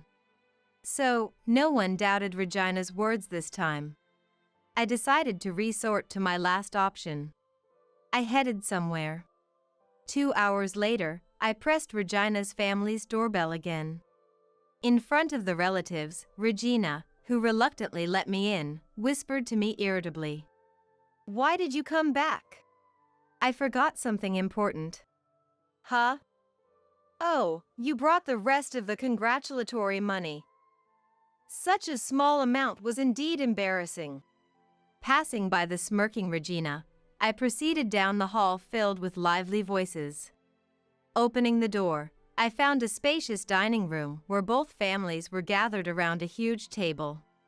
Although Regina's parents and Michael were nowhere to be seen, the table was laden with appetizers, and the relatives were happily sharing beer and wine. Margaret, you came back. Come over here. We have bourbon and cocktails too. Why not have the housekeeper bring some? I smiled at the beckoning relatives. Thank you, Trevor. But before that, I have something I'd like to reveal too. Oh, what's that? A surprise gift? To Regina's nonchalant question, I responded just as pleasantly. Yes, a surprise. Now, everyone, please listen. Clapping my hands, I silenced the chatter of the relatives and opened the voice recording app on my mobile phone, pressing play. Don't touch the baby if you're a stranger. Regina's shout echoed in the suddenly quiet room. Is that Regina's voice? The room buzzed with confusion. Once you've given the congratulatory money, you're unnecessary. With your stingy delicatessen, we won't need anything from you in the future. So, this is where our relationship ends. Don't ever show that gloomy face again. We don't want your poverty rubbing off on our family. No matter how many times I hear it, it's a terrible line. It seems I'm not the only one who thinks so, as the women in the family began to criticize Regina. Even if a daughter-in-law and mother-in-law are traditionally at odds, this is too much. Margaret raised Michael alone while running the delicatessen, enduring so much. To belittle her like this is unforgivable. What's this? Just because her parents are wealthy, she acts so haughty. Such a nasty daughter-in-law. Not just my relatives, but even Regina's family expressed their anger. To say such things to your mother-in-law is unbelievable. We're so sorry for our Regina. This is embarrassing for us too. Being spoiled as a lady is one thing, but doesn't she know the difference between right and wrong? At her age, such lack of manners. Faced with the cold stares of the relatives, Regina showed panic. Her cheeks twitching, she hurriedly tried to smooth things over. Stop joking around, Margaret. Oh, I get it. You're jealous because Michael always defends me, so you made this up. Regina covered her face with her hands and started to fake cry. I've tried so hard to get along with Margaret, and this is how she treats me? That's cruel. The women all had faces of disbelief. However, the men were easily deceived, looking confused and at each other. Come on, that's too harsh. Yeah, ganging up on her. Poor thing, she started crying. Margaret, what's the meaning of this? Are you acting spitefully because Michael chose Regina? It's always the mother-in-law bullying the daughter-in-law, isn't it? Everyone knows Regina is a good girl. Don't pull such pranks, Margaret. The men quickly sided with Regina, who must have been inwardly mocking them. Then the women exploded in anger. Good girl? When we had a gathering at Margaret's, she refused to help in the kitchen, escaping to the dining area. Ignored calls for help, flirting with the men all the time. Right. When we were supposed to bring dishes for the meal, she lied about injuring her hand and brought store-bought items, then had the audacity to claim hers was the best. Men are really weak against this type of girl. No eye for character. The dining room turned into a battleground of men versus women, mixing my relatives with Regina's. The once lively dining room was now filled with a tense atmosphere. As the housekeeper, flustered, brought in more beer, the doorbell rang. Chelsea entered the dining room, guided by the housekeeper. With a thick, bulging envelope of congratulatory money in her hand, catching Regina's eye. Chelsea, welcome, and thank you for coming. Thank you for having me. Here's the congratulatory money. Oh! Chelsea deliberately let the envelope slip from her hand, scattering its contents across the table. Oh dear, I forgot to seal it. Sorry about that. Huh? Who's that in the picture with Regina? A relative picked up a photo, murmuring suspiciously. Regina turned around in shock. But before Regina could collect the photos, several relatives grabbed them, exclaiming in unison.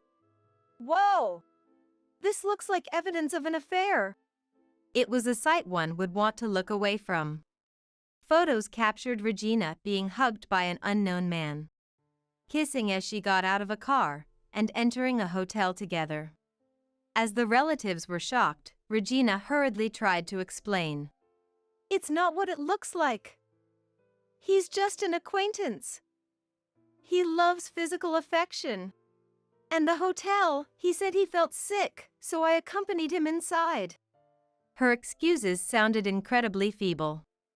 Even the men who had defended Regina were now giving her cold looks. As if delivering the final blow, Chelsea turned on a voice recorder. And a conversation between Regina and the man played out. Can't wait for my child to be born. It's a hassle if your wife finds out, so let's just say it's Michael's and mine, okay? Shame, but we have no choice. He's so dumb, thinking you're just a friend. Hilarious. We can get away with it since Michael and I have the same blood type from our college days. What if the child looks just like you? We'll cross that bridge when we come to it. Their laughter ended the recording. Regina, pale-faced, turned to Chelsea. Why do you have this? Oh, didn't I mention? I run a private investigation firm. Chelsea smiled slightly. Margaret asked me to look into you because of your reckless spending and suspicious behavior. And, as expected, it turned out to be an affair. I intended to keep this to myself to avoid ruining the marriage.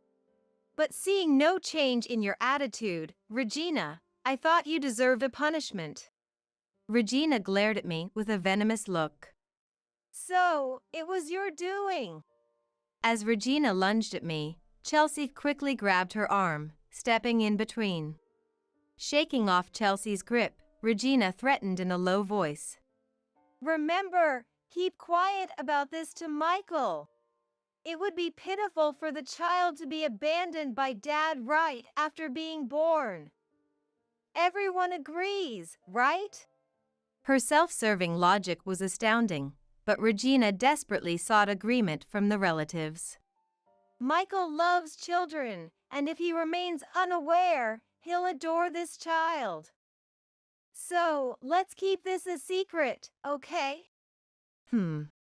A deep, resonant voice froze everyone, including Regina and me. Looking towards the source, we saw Michael standing at the doorway. It seemed he had entered the house with Chelsea and had been eavesdropping from the hallway. Michael. Approaching Regina, Michael looked at her with disdain and angrily retorted. We used to go out for drinks, the four of us, including his wife, before Regina got pregnant. I never imagined you two were meeting alone afterwards. Laughing at me, both of you. I'm sorry. Please, don't talk about divorce. Regina pleaded with puppy eyes, but Michael shouted back. Of course we're getting a divorce. Insulting not just me but also my mom, unforgivable. Michael and Regina glared at each other for a while, but eventually, Regina was the first to back down. Fine, we can get a divorce. But I'm keeping custody of the child. I've always wanted a child. Even at this point, she insisted as if she had done nothing wrong.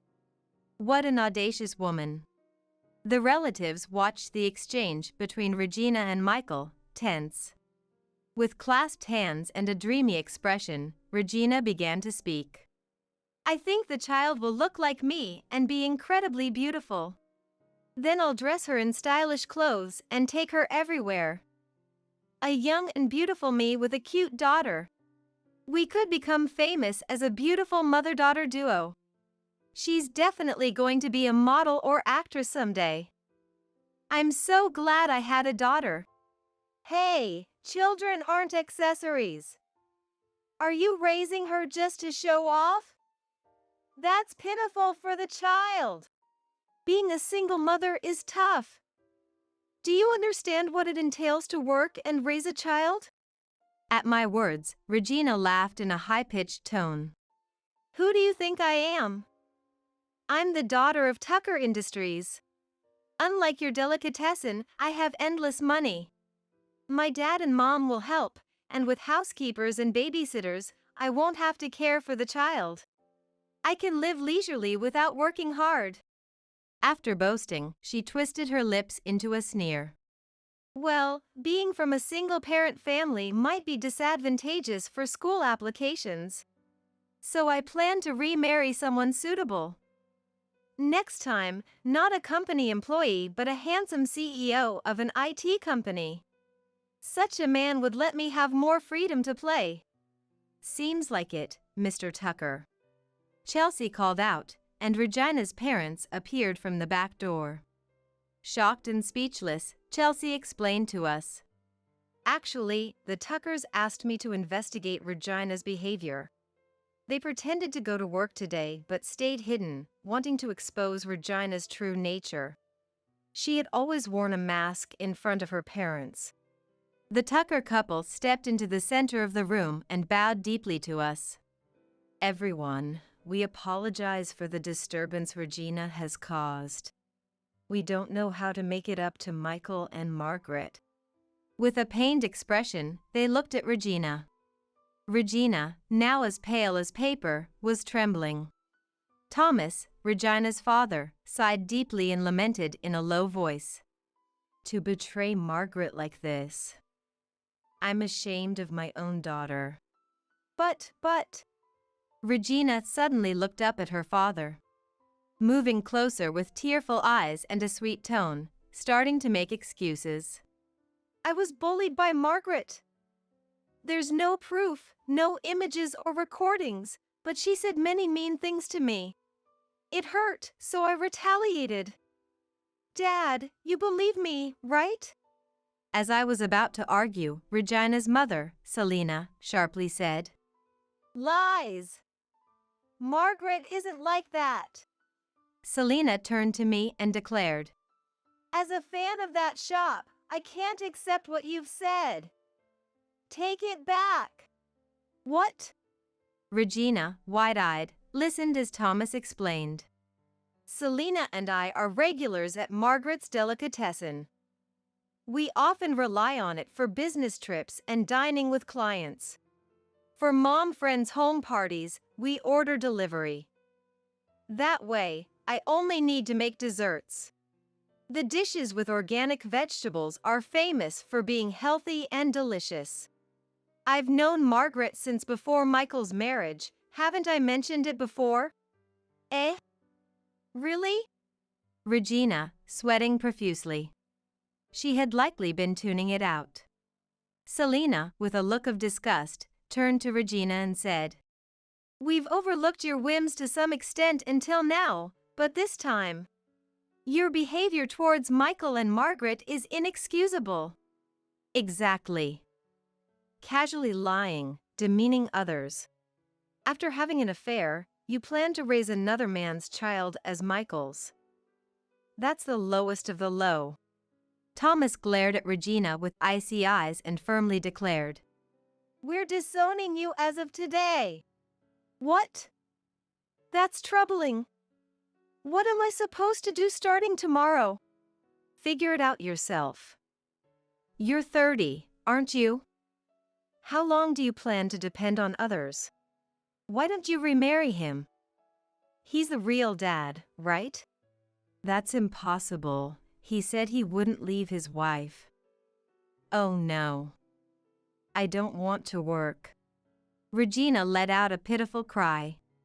Michael, I'm sorry. It was all my fault. Regina started to deeply apologize at mine and Michael's feet. Margaret, I'm sorry for everything. Please forgive me. Mom, let's go home. We should get our congratulatory money back. There's no obligation to pay it to a complete stranger. Yes, let's do that. I'll take mine back too. Me too, I've lost my appetite. Michael took the envelope from the black tray, and the other relatives followed suit. If it's not Michael's child, there's no need for a gift. Right, it's ridiculous. I thought it was a chance to make some pocket money by exploiting the baby. As Regina crumbled to her knees, the relatives, without a glance in her direction, left the meal and the celebration came to a miserable end. The room was left with scattered dishes, half-drunk beverages, and meals, marking the desolate conclusion of the reveal party. Unwilling to work, Regina cried and refused the divorce but was persuaded by the Tuckers to reluctantly sign. The compensation for the divorce lawsuit was fronted by her parents. Afterward, Regina was kicked out of her home. She moved into an apartment with moving and initial costs borrowed from her parents, starting to live alone. The Tuckers decided they couldn't leave the baby with Regina and chose to raise it themselves. They also demanded child support and recognition from the baby's father, who complied. Regina, who had lived a life of leisure, must be struggling with her first part-time job.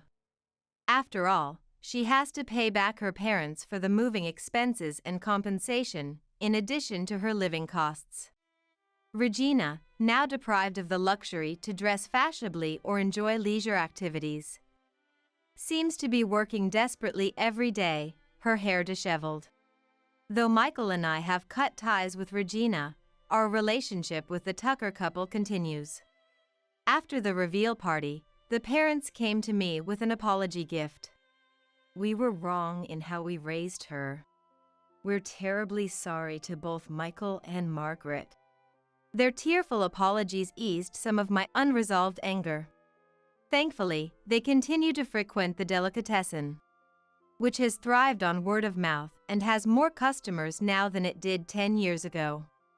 I'm currently busy preparing for the opening of a second location.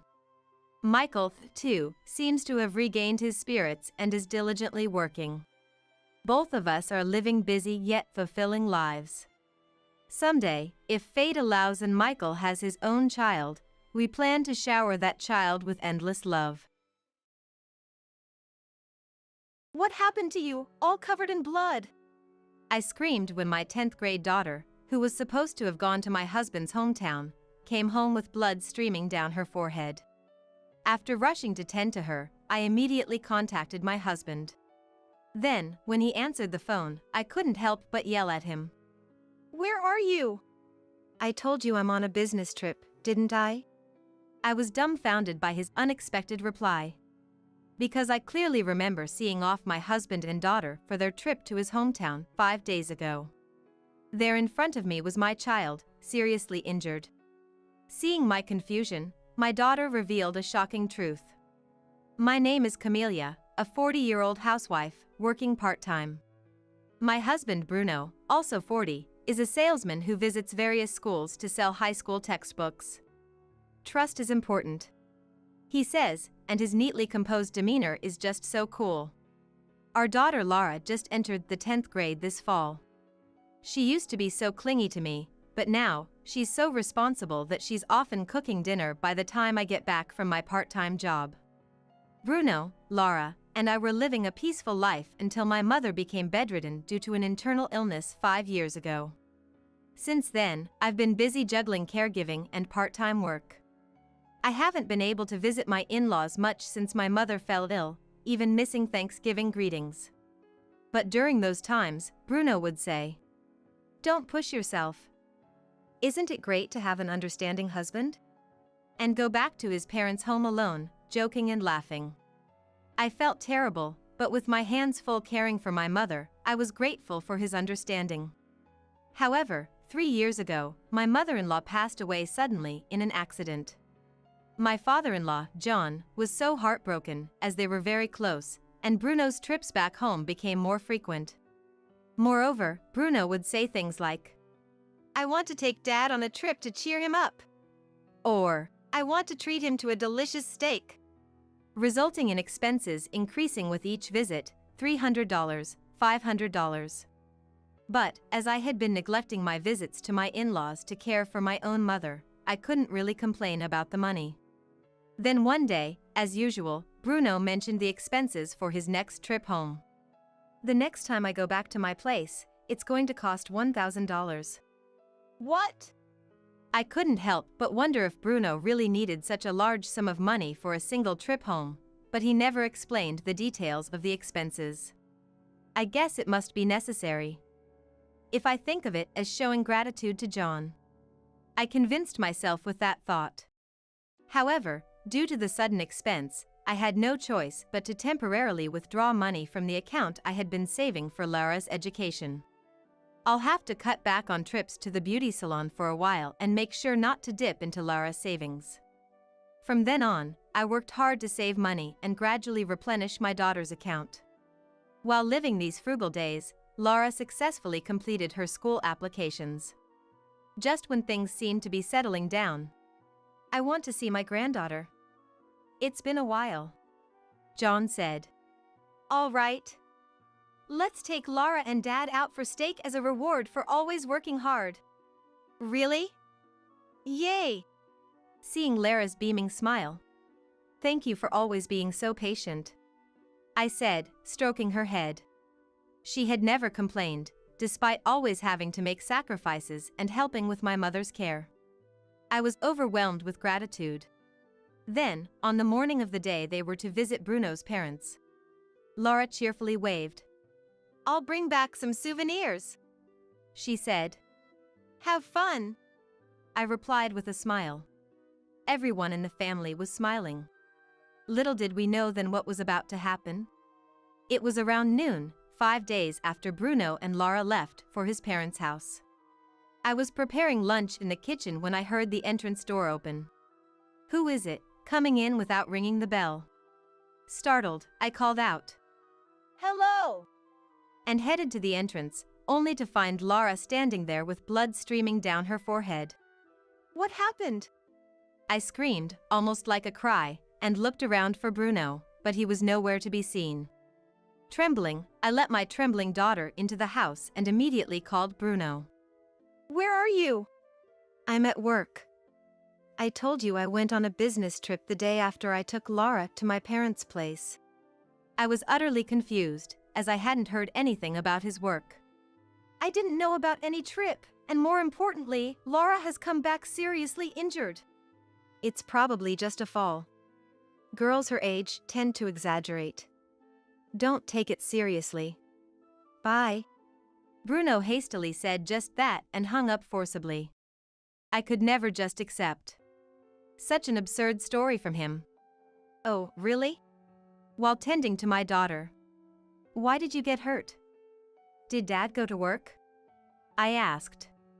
Laura, with a pale face and trembling lips, finally murmured, "Dad pushed me." I was shocked, but gently rubbed her back and listened to her story. Then, an unbelievable truth came to light.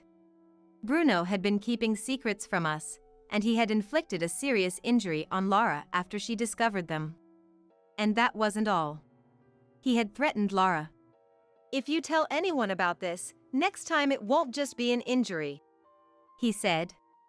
John returned from an outing just as Bruno hesitated, allowing Laura to escape from her in-laws' house. Fortunately, Laura had some money with her, enabling her to take the bus alone. But I can only imagine how anxious she must have been, hiding her injuries and making her way back here. I will never forgive anyone who hurts my sweet daughter. I swore revenge, not only for Bruno raising his hand against our daughter but also for the secrets he kept from us. After hearing about Bruno's misdeeds, I reached for my mobile phone to call John. And was surprised to see a mountain of missed calls from him. "Oh, John, I'm sorry. I was cooking and didn't notice the phone." "No, it's fine. More importantly, Laura had to rush back home for some urgent matter. I was worried if she made it back safely, that's why I called so many times." Hearing John's words, I was speechless. Bruno had concocted such a lie to cover up the fact that his injured daughter had fled back home. I then spilled everything to John, who was unaware of the situation, about what I learned from Laura. "Laura will be okay. I'm taking her to the hospital." "But I can't forgive Bruno." "Could you please keep him at your house for a while so I can deal with him?" John replied. "Of course," and promised to help. He agreed to cunningly persuade Bruno to stay at his parents' house for a while. In the meantime, I ran around making various preparations for confronting Bruno.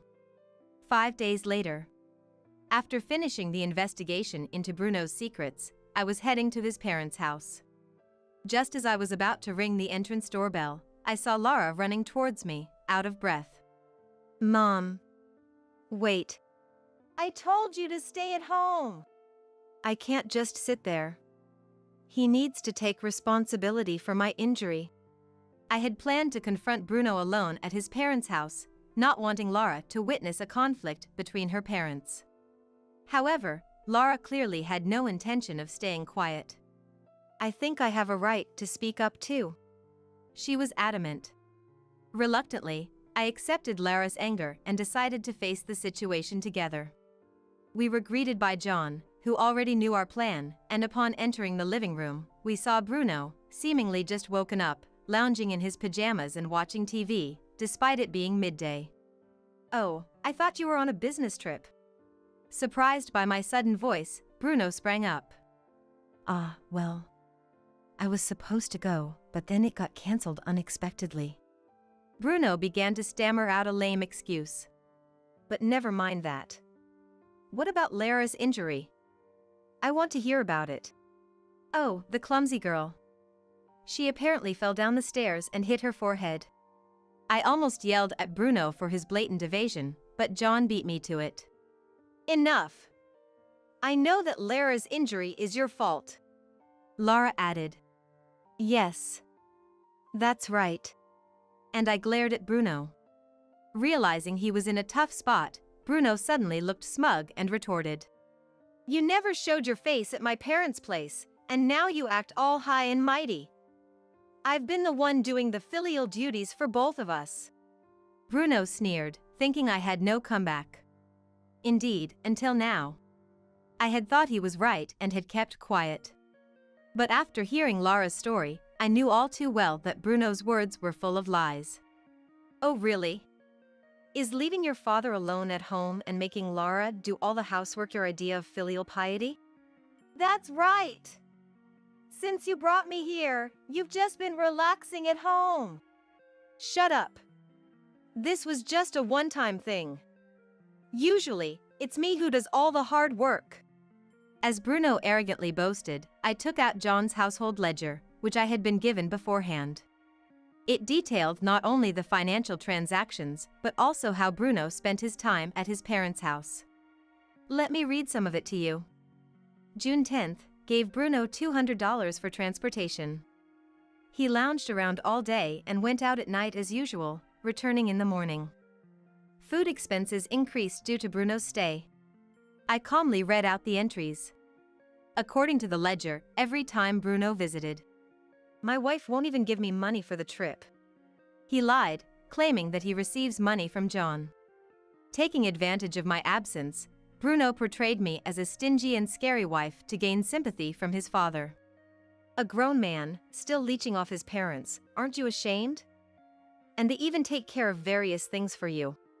You always come over and I feel bad, thinking you're not getting any pocket money from your wife, so I try to help out. But it was all lies, wasn't it? Bruno, cornered by our accusations, fell silent and didn't respond. Swindling money from your father, what exactly did you use it for? Well, no need to say anything. You're probably just thinking up more lies. Ignoring Bruno's muttering, I thrust a certain photograph in front of him. You wanted money so badly because you were splurging at places like this.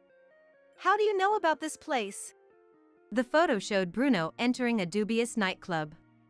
Bruno's face drained of color, clearly not expecting me to know this much. Indeed, the secret Lara had discovered during the visit was about this very matter. Lara had thought Bruno was diligently taking care of John, but when she noticed his repeated late-night returns, she became suspicious and started her own investigation. She secretly installed a location tracking app on Bruno's mobile phone and, after he left, used her computer to check his whereabouts, always showing the same place. When Lara researched it on the internet, she discovered it was a night spot catering to men. While she was about to call and inform me, Bruno returned home.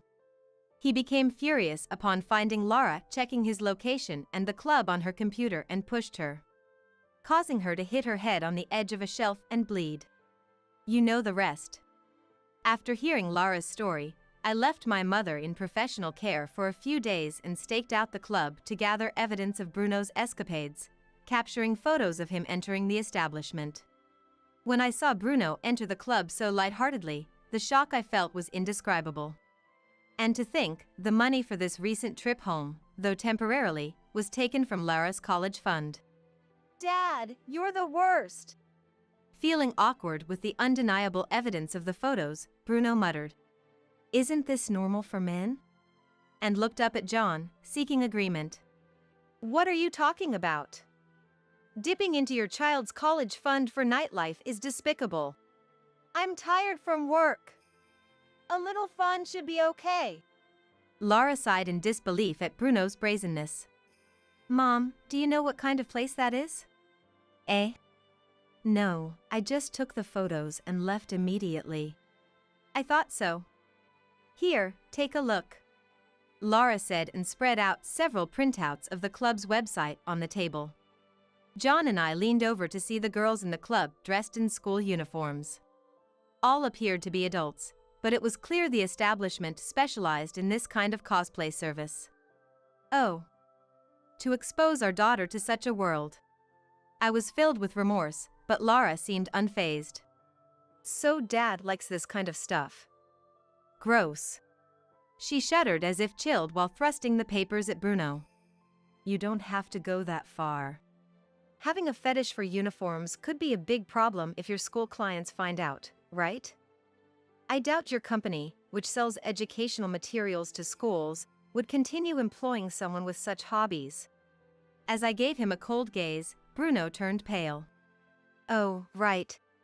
I quickly pulled out Bruno's schedule book, which I had found left in his business bag. Looking at this, I now know all the schools you've been visiting. Maybe I should contact these clients about your wonderful hobby. Please, not that. I'm sorry. I went too far. I'll change, I promise. Bruno must have realized there was no escaping the situation. He started to tremble and collapsed onto the floor. Despite his apologies, years of his club visits and extravagance, culminating in injuring Lara, were unforgivable. Who's going to believe the words of a liar like you? I've already consulted a lawyer and am ready for divorce. You'll pay back every penny you squandered, plus compensation. This is the end for us. No, please. Bruno tried to cling to Lara, but she recoiled. Yuck. Get away from me. And eventually, he broke down crying. We watched his pathetic state with cold indifference.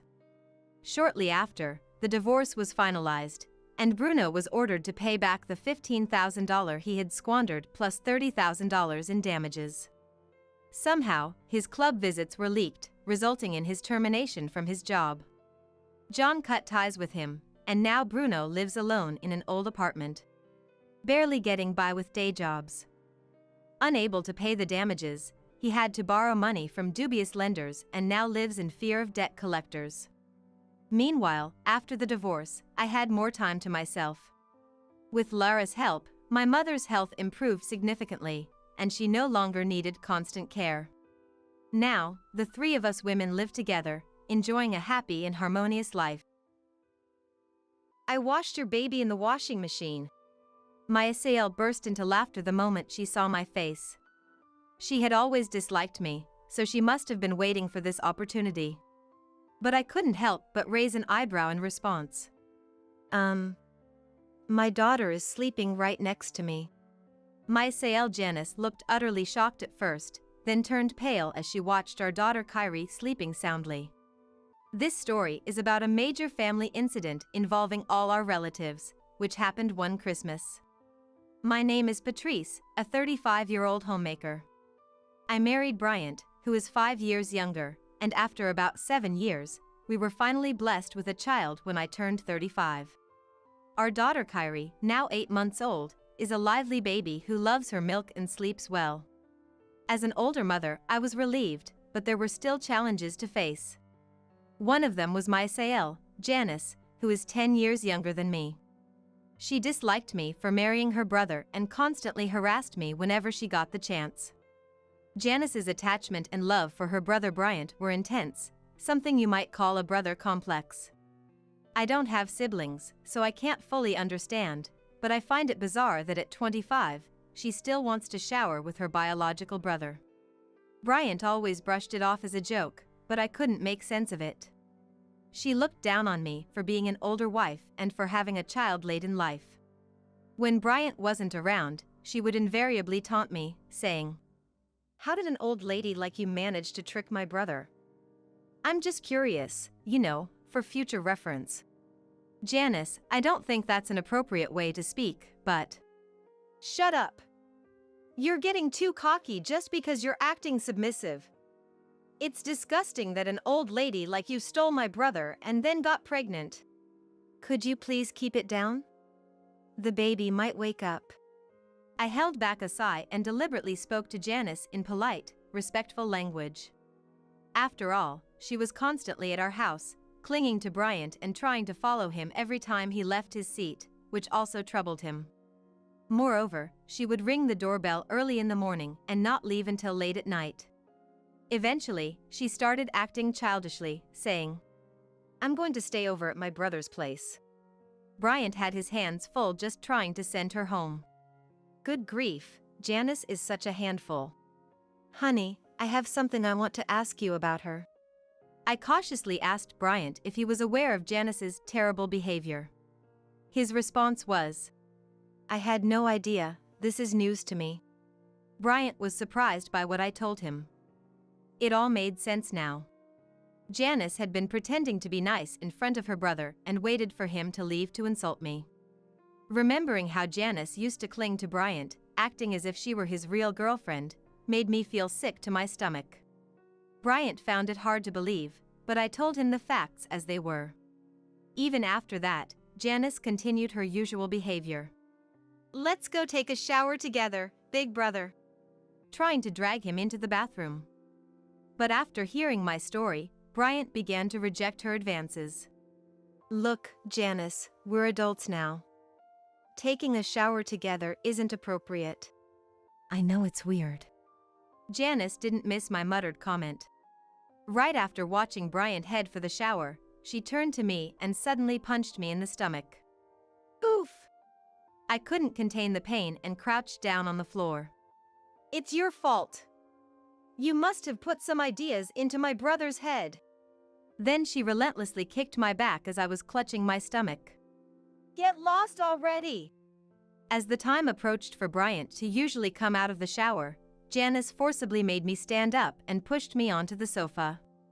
"Listen, if you tell my brother about this, I'll make you suffer even more."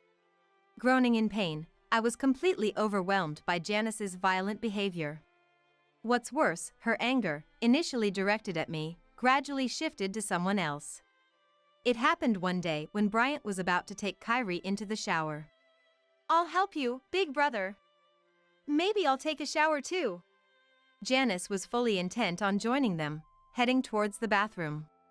Knowing I had to stop this, I opened my mouth, but Bryant looked fed up. "Janice, I've told you before, I'm not showering with you. I have a wife and a daughter, so it's time for you to move on from me." "No, no. Why are you being so mean?" Ignoring her tantrum, Bryant quickly picked up Kyrie and headed for the shower. This scene repeated several times, with Janice being rejected by him each time, gradually shifting her anger from me to Kyrie. She couldn't stand the thought of the baby showering with Bryant, her brother, while she was rejected. That's probably what she felt. Soon, Janice would cause a terrible incident. One Christmas, our family was invited to my in-laws, where we gathered with relatives. Naturally, Janice was there too, and I had a bad feeling about it. However, in front of the relatives, Janice's true colors were never revealed, and surprisingly, she was quite well behaved. Despite her usual disdain for me, she approached me with a smile and acted friendly. "But honestly, it's kind of creepy. There's no way she would suddenly be nice to me." I decided to avoid Janice as much as possible and went to where the children of our relatives were gathered. There, over 10 children and babies were huddled together, holding on to their allowances and toys given by the relatives. I approached a relative, Opal, who was there. "Opal, thanks again for the baby clothes. How about we take a picture of our 2 kids?" She had given me matching baby clothes for my daughter and hers as a birth gift, so I had dressed Kyrie in them for the visit.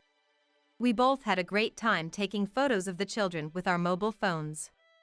Eventually, the kids decided to play in the snow-covered garden. They were quickly covered in snow. And even a nearby baby got splashed with it.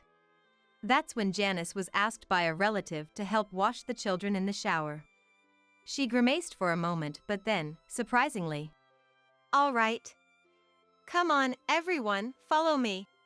She picked up a baby with a smile and led the children away. However, with over 10 kids, they formed a long line following Janice. Oh no, Kyrie got left behind. Janice seemed not to notice, and Kyrie was sitting there with snow on her clothes. I was about to take Kyrie to the shower, but she started crying, probably wanting milk. Oh, there. Maybe I should give her milk first. I wanted to wash the gifted baby clothes right away, but after feeding her, Kyrie fell asleep, making it difficult to undress her. Reluctantly, I let it go, laid Kyrie beside me, and enjoyed chatting with the relatives. Then, Janice appeared with a triumphant look on her face. Ahaha. I washed your baby in the washing machine. That'll show you. Excuse me. I couldn't understand what she was talking about. What did she mean by washing a child in a washing machine? Kyrie is sleeping right next to me. What? Janice looked confused as well, seeing Kyrie sleeping soundly. We were both unclear about what was happening. Suddenly, a scream came from the bathroom. Janice and I rushed there, and we found Opal in a complete panic. Opal, calm down. What happened? Opal claimed that when she opened the washing machine, she found a baby inside. And that baby was her daughter. Her voice, crying and holding her child, attracted more and more relatives. Seizing the moment, Janice pointed at me. Patrice! How could you? What are you talking about? As soon as Janice shouted, all eyes turned to me, and I was taken aback. Then, the relatives started to confront me. Patrice, we need to hear your side of the story. Taking advantage of this distraction, I saw Janice sneaking out of the house. Wait! Janice! In this desperate moment, Bryant's sharp voice rang out. This is not the time for accusations. We need to get to the hospital right away.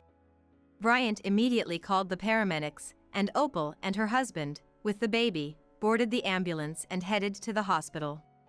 Left at the in-laws' house, surrounded by relatives, I seethed with anger at Janice for trying to pin this on me even in such a situation. I'll make sure she pays for this. She better be ready.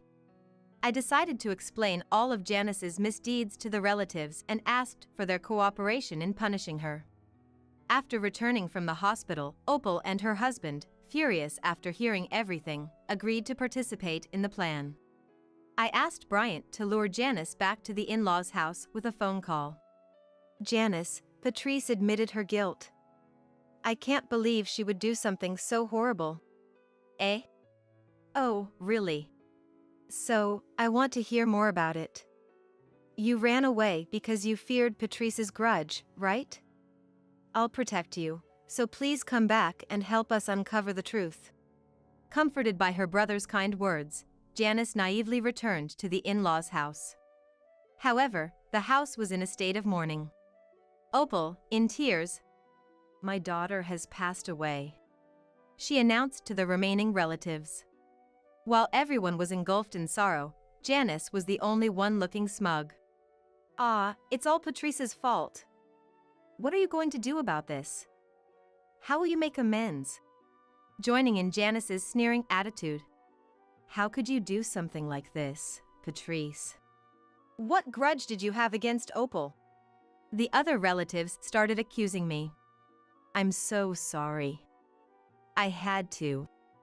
Janice was after Bryant, so I thought of framing her for the incident with the children in the shower.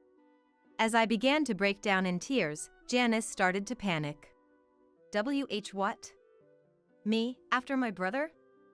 How could you make up such a lie? Is there any proof? So, I said, actually, and showed Janice and the relatives the screen of my mobile phone. It was a recording of our home's laundry room, focusing on the washing machine. Janice could be seen taking Brian's underwear from the laundry, sniffing it, and then hiding it in her pocket. She had been stealing her own brother's underwear every time she visited our house. Janice, what are you doing? I thought it was strange that I've been losing underwear recently. Wait! This recording has nothing to do with what happened. I was forced by Patrice to put the child in the washing machine against my will. Oh, so you admit to doing it yourself? But you forced me to. I immediately played another recording from my phone. It was Janice's voice saying, I washed your baby in the laundry. Her face turned pale as she listened. Janice kept coming to our house every day, hitting and kicking me, so I've been collecting evidence all along. I had suspected something fishy about Janice's unusually cheerful demeanor that day, so I kept the recording function on my mobile phone active. Janice fell to her knees and after a moment, looked up and clung to me. Please, don't tell the police. I don't want to get arrested for this. That's too easy for you. You put an innocent child through this. And you almost did a terrible thing by mistaking my daughter for Opal's child and putting her in the washing machine. What do you mean? Opal's daughter is dead, isn't she? The story about the baby dying after being put in the washing machine was a lie to deceive Janice. Opal had set up the washing machine and left for a moment. Janice then put the baby inside and closed the lid. But she didn't know how to use the washing machine and left, thinking it had started. Opal returned, switched it on, and then realized there was a child inside. There was no danger to the baby's life, but Opal was still furious at Janice. Even my relatives accusing me was all an act to catch you off guard. You're no longer welcome in this family. But how can this be? Janice collapsed to the floor. Afterward, Janice was arrested by the police called by the relatives. She was rejected by her beloved brother. Never contact me again. And cut off by all the relatives. Even if she gets out of jail, there's no one left to help her. Meanwhile, Opal's child who was put in the washing machine has fully recovered. My daughter is growing up healthy, playing with the other children like sisters, as Bryant and I watch them fondly every day. I thought it would be a piece of cake. I, being younger, could make him happier, she declared, arriving at the apartment where Mike and I lived a happy life. Standing beside her was Mike, with a grin on his face. To dispel this nightmare, I had to take action. I'm Lucy, a 26-year-old housewife. My husband, Mike, is 28 and works in sales at a printing company. I'm currently working part-time at a bookstore. Before getting married, I did various temp jobs and worked as a temporary government employee. But after marriage, I chose to work part-time. I'm not the most versatile person, so juggling a full-time job and household chores seemed impossible. Part-time work, along with housekeeping, feels just right for me. When Mike and I first met, he was unemployed. He had quit his job within just 6 months of starting at a company right after graduating from college. It was during his job search that he met me. During his job hunt, our paths crossed at the workforce center. I was working there as a temporary employee. Mike was the client I happened to assist at the reception. My first impression of him was that he was extremely friendly and charming. I immediately thought he'd be perfect in sales and recommended a few sales jobs. I remember feeling relieved when one of the jobs I recommended, at a printing company, turned out to be a success for Mike. When he came to report his employment with a beaming smile, I found myself unexpectedly smitten by him. Mike's face is cute. But at the same time he's tall and the unexpected contrast seemed wonderful. He came to report his job acceptance just before lunch break, so as soon as the break started, I looked for Mike and stopped him. I remember it took a lot of courage to do that. Mike was about to leave the workforce center at that moment. I approached him as he seemed to be pondering over something, staring at his mobile phone screen by the entrance. Mike looked surprised when I spoke to him. I think my hands were trembling when I asked if we could exchange contact information. Mike's response was simply, "I'd like that too." I blushed, but so did Mike, his face as red as mine. We exchanged contacts, and that marked the beginning of our relationship. Mike, working in sales at the printing company, and I got married 2 months after we exchanged numbers. Our friends teased us for our whirlwind marriage. But I always thought, if I were to marry, it could only be Mike. When we got married, we bought an apartment as our new home. I thought it was a bold decision at the time, but now I believe it was the right choice. I was living the best marital life with Mike, my beloved, in our comfortable home. The change in our life came about 2 years after our marriage. I think it was around the time when Mike's job began to feel more stable. Do you think I'm kind of cute? Mike suddenly asked. Considering he never seemed interested in his own appearance, I immediately sensed someone must have mentioned it to him. Yes, you're kind of cute. Did someone say that to you? I asked. Laughing, Mike said it was a comment from a new employee. I thought it was quite inappropriate for someone who had just joined the company to say such a thing. Mike, not entirely displeased, said, "Cute, huh?" while looking in the mirror. I told Mike to be more careful since he was being teased by younger people. Following that incident, Mike began to pay more attention to his clothes and skincare. His spending increased, and so did the bills on our credit card. When he came home from work, he would constantly hold on to his mobile phone. I started suspecting infidelity. Once I started thinking that way, it was all downhill from there. I began to doubt everything Mike did. Our good relationship until then perhaps made the backlash stronger. Although Mike appeared more buoyant than before, he didn't seem to hide it from me, which was a bit reassuring. I thought if he had something to hide, he would act suspiciously. But I was being naive. Mike's spending habits were getting worse day by day. I decided to have a serious talk with him during dinner. I told him that we should save money now, as we'll need more when we have kids. Mike didn't seem to grasp the seriousness. I emphasized it even more. Without any evidence of Mike's infidelity, I watched him become increasingly youthful in appearance and lived in frustration. But soon, the situation took a dramatic turn. I was in a hurry one morning to hang the laundry on the balcony before leaving for my part-time job. That's when I noticed someone standing in front of our apartment, looking my way. A woman in her early 20s, it seemed. Moreover, she appeared to be filming me with her mobile phone. For a moment, our eyes met through her mobile phone, and I felt a chill of fear. I quickly went back inside the house from the balcony. Even though I hadn't done anything wrong, my heart was racing. I thought she must be Mike's mistress. Maybe she came to spy on me, the wife. The next day, I was stopped by the owner at the entrance. He warned me about a woman who seemed to be inquiring about me. She was asking how much our apartment cost, whether Mike and I were happily married, and had been gathering information around the apartment. It was the same as being publicly announced that I was being cheated by Mike. Reaching my limit, I finally confronted Mike. "You've been glued to your mobile phone lately. Who are you waiting to hear from?" I asked. Mike responded, "It's just work." I told him about the encounter with the apartment owner, pretending not to know. "There seems to be a woman snooping around our home. Do you know anything about this?" Mike's hand, holding his phone, began to tremble slightly. Sweat appeared on his forehead, even though it wasn't hot. Just as I was about to press him further, the intercom rang. I answered it, reluctantly, and there she was, the woman, smiling on the screen. I was momentarily stunned. "She's a client of mine.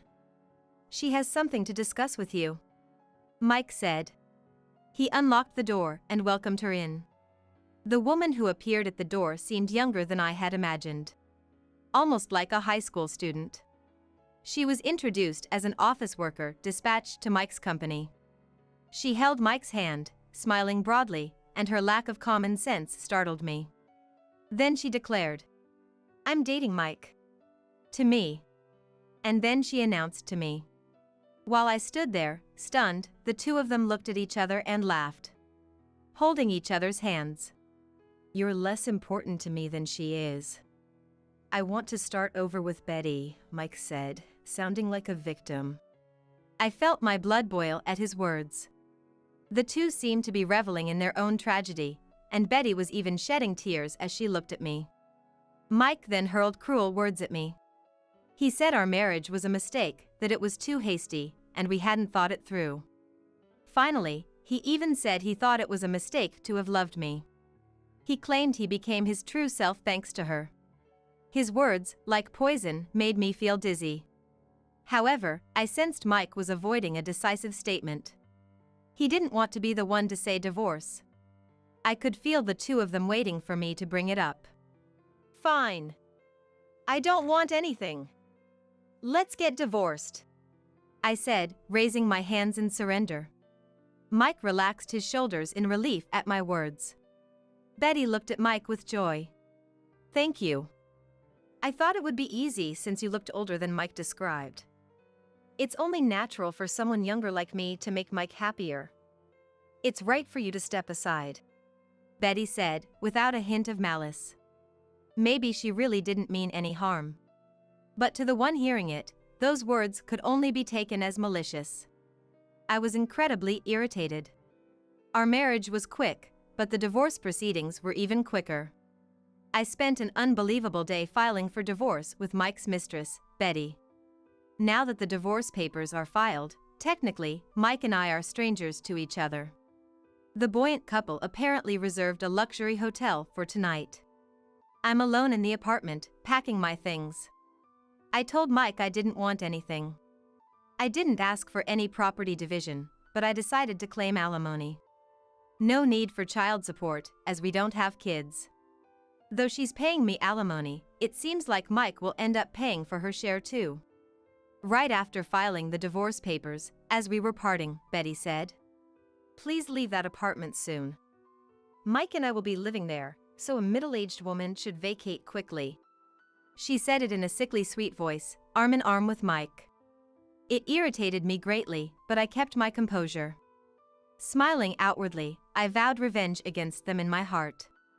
I left the apartment that I shared with Mike as soon as I packed my belongings. I've left everything else to my lawyer. I made Mike and her sign an agreement not to contact me after the divorce. I almost laughed, remembering how happily they signed it. A month passed, and just when I thought it was about time, my mobile phone rang. It was Mike calling.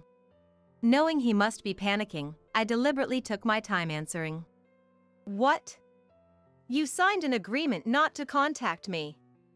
I don't want to hear from you now, I said. What do you mean? $2,000 a month for the apartment? $1,500 for credit repayments? How am I supposed to pay this every month? Mike must be holding the credit statement and the apartment payment request right now. I always managed our finances during our marriage. I was in charge of the account into which Mike's salary was deposited. When we decided to buy the apartment, Mike showed no interest in the monthly repayments. How much did he think we needed each month? Mike's take-home pay is about $1,700. It's not an amount he can afford to pay every month. That's why I kept telling you not to waste money, I said. But we were supposed to be living off my salary. It's impossible with just a part-time job. Mike was almost crying, in a state of disarray. His life was turned upside down. Indeed, I have a part-time job. But unknown to Mike, I had another job. I've been blogging about my daily life and have continued streaming since before we got married. Mike didn't know, but I've also published a book. I earn more than Mike's salary every month. The part-time job was just for show. Mike was under the illusion that he was covering all expenses with his salary. I relinquished my rights to the property and handed over the apartment to Mike for this reason. Alimony from Mike, covering Betty's alimony, the remaining credit payments, and monthly apartment installments. Mike's finances must have tightened significantly. I could hear Betty's voice in the background. What's going on? I didn't know we were paying installments. She seemed to be causing a ruckus. I even heard the sound of a cup breaking. Then shamelessly, Mike asked me for help. He couldn't maintain his life with his salary alone and wanted me to help with the apartment installments. Unbelievable. What? Don't be ridiculous. Work hard and support each other with your young, pretty girlfriend. I mocked him and hung up. I immediately blocked Mike's number. I had kept it unblocked just for this day. Now, I no longer needed Mike's number. Deleting his contact felt refreshing. Later, I heard that Mike and Betty couldn't maintain the apartment and had to put it up for sale quickly. Betty, who married Mike immediately after our divorce, learned about his real salary and started claiming, "It's a scam, I was deceived," leading to a lawsuit. It seems she's accusing him of fraud for misrepresenting his financial situation during marriage. Probably, Mike just didn't know about his own financial situation. Mike is working a side job at night after his main job, just to make the payments. Betty divorced Mike quickly. I moved to the countryside, which I had always wanted, and continue my graceful country living blog. I'm preparing to start a YouTube channel next month.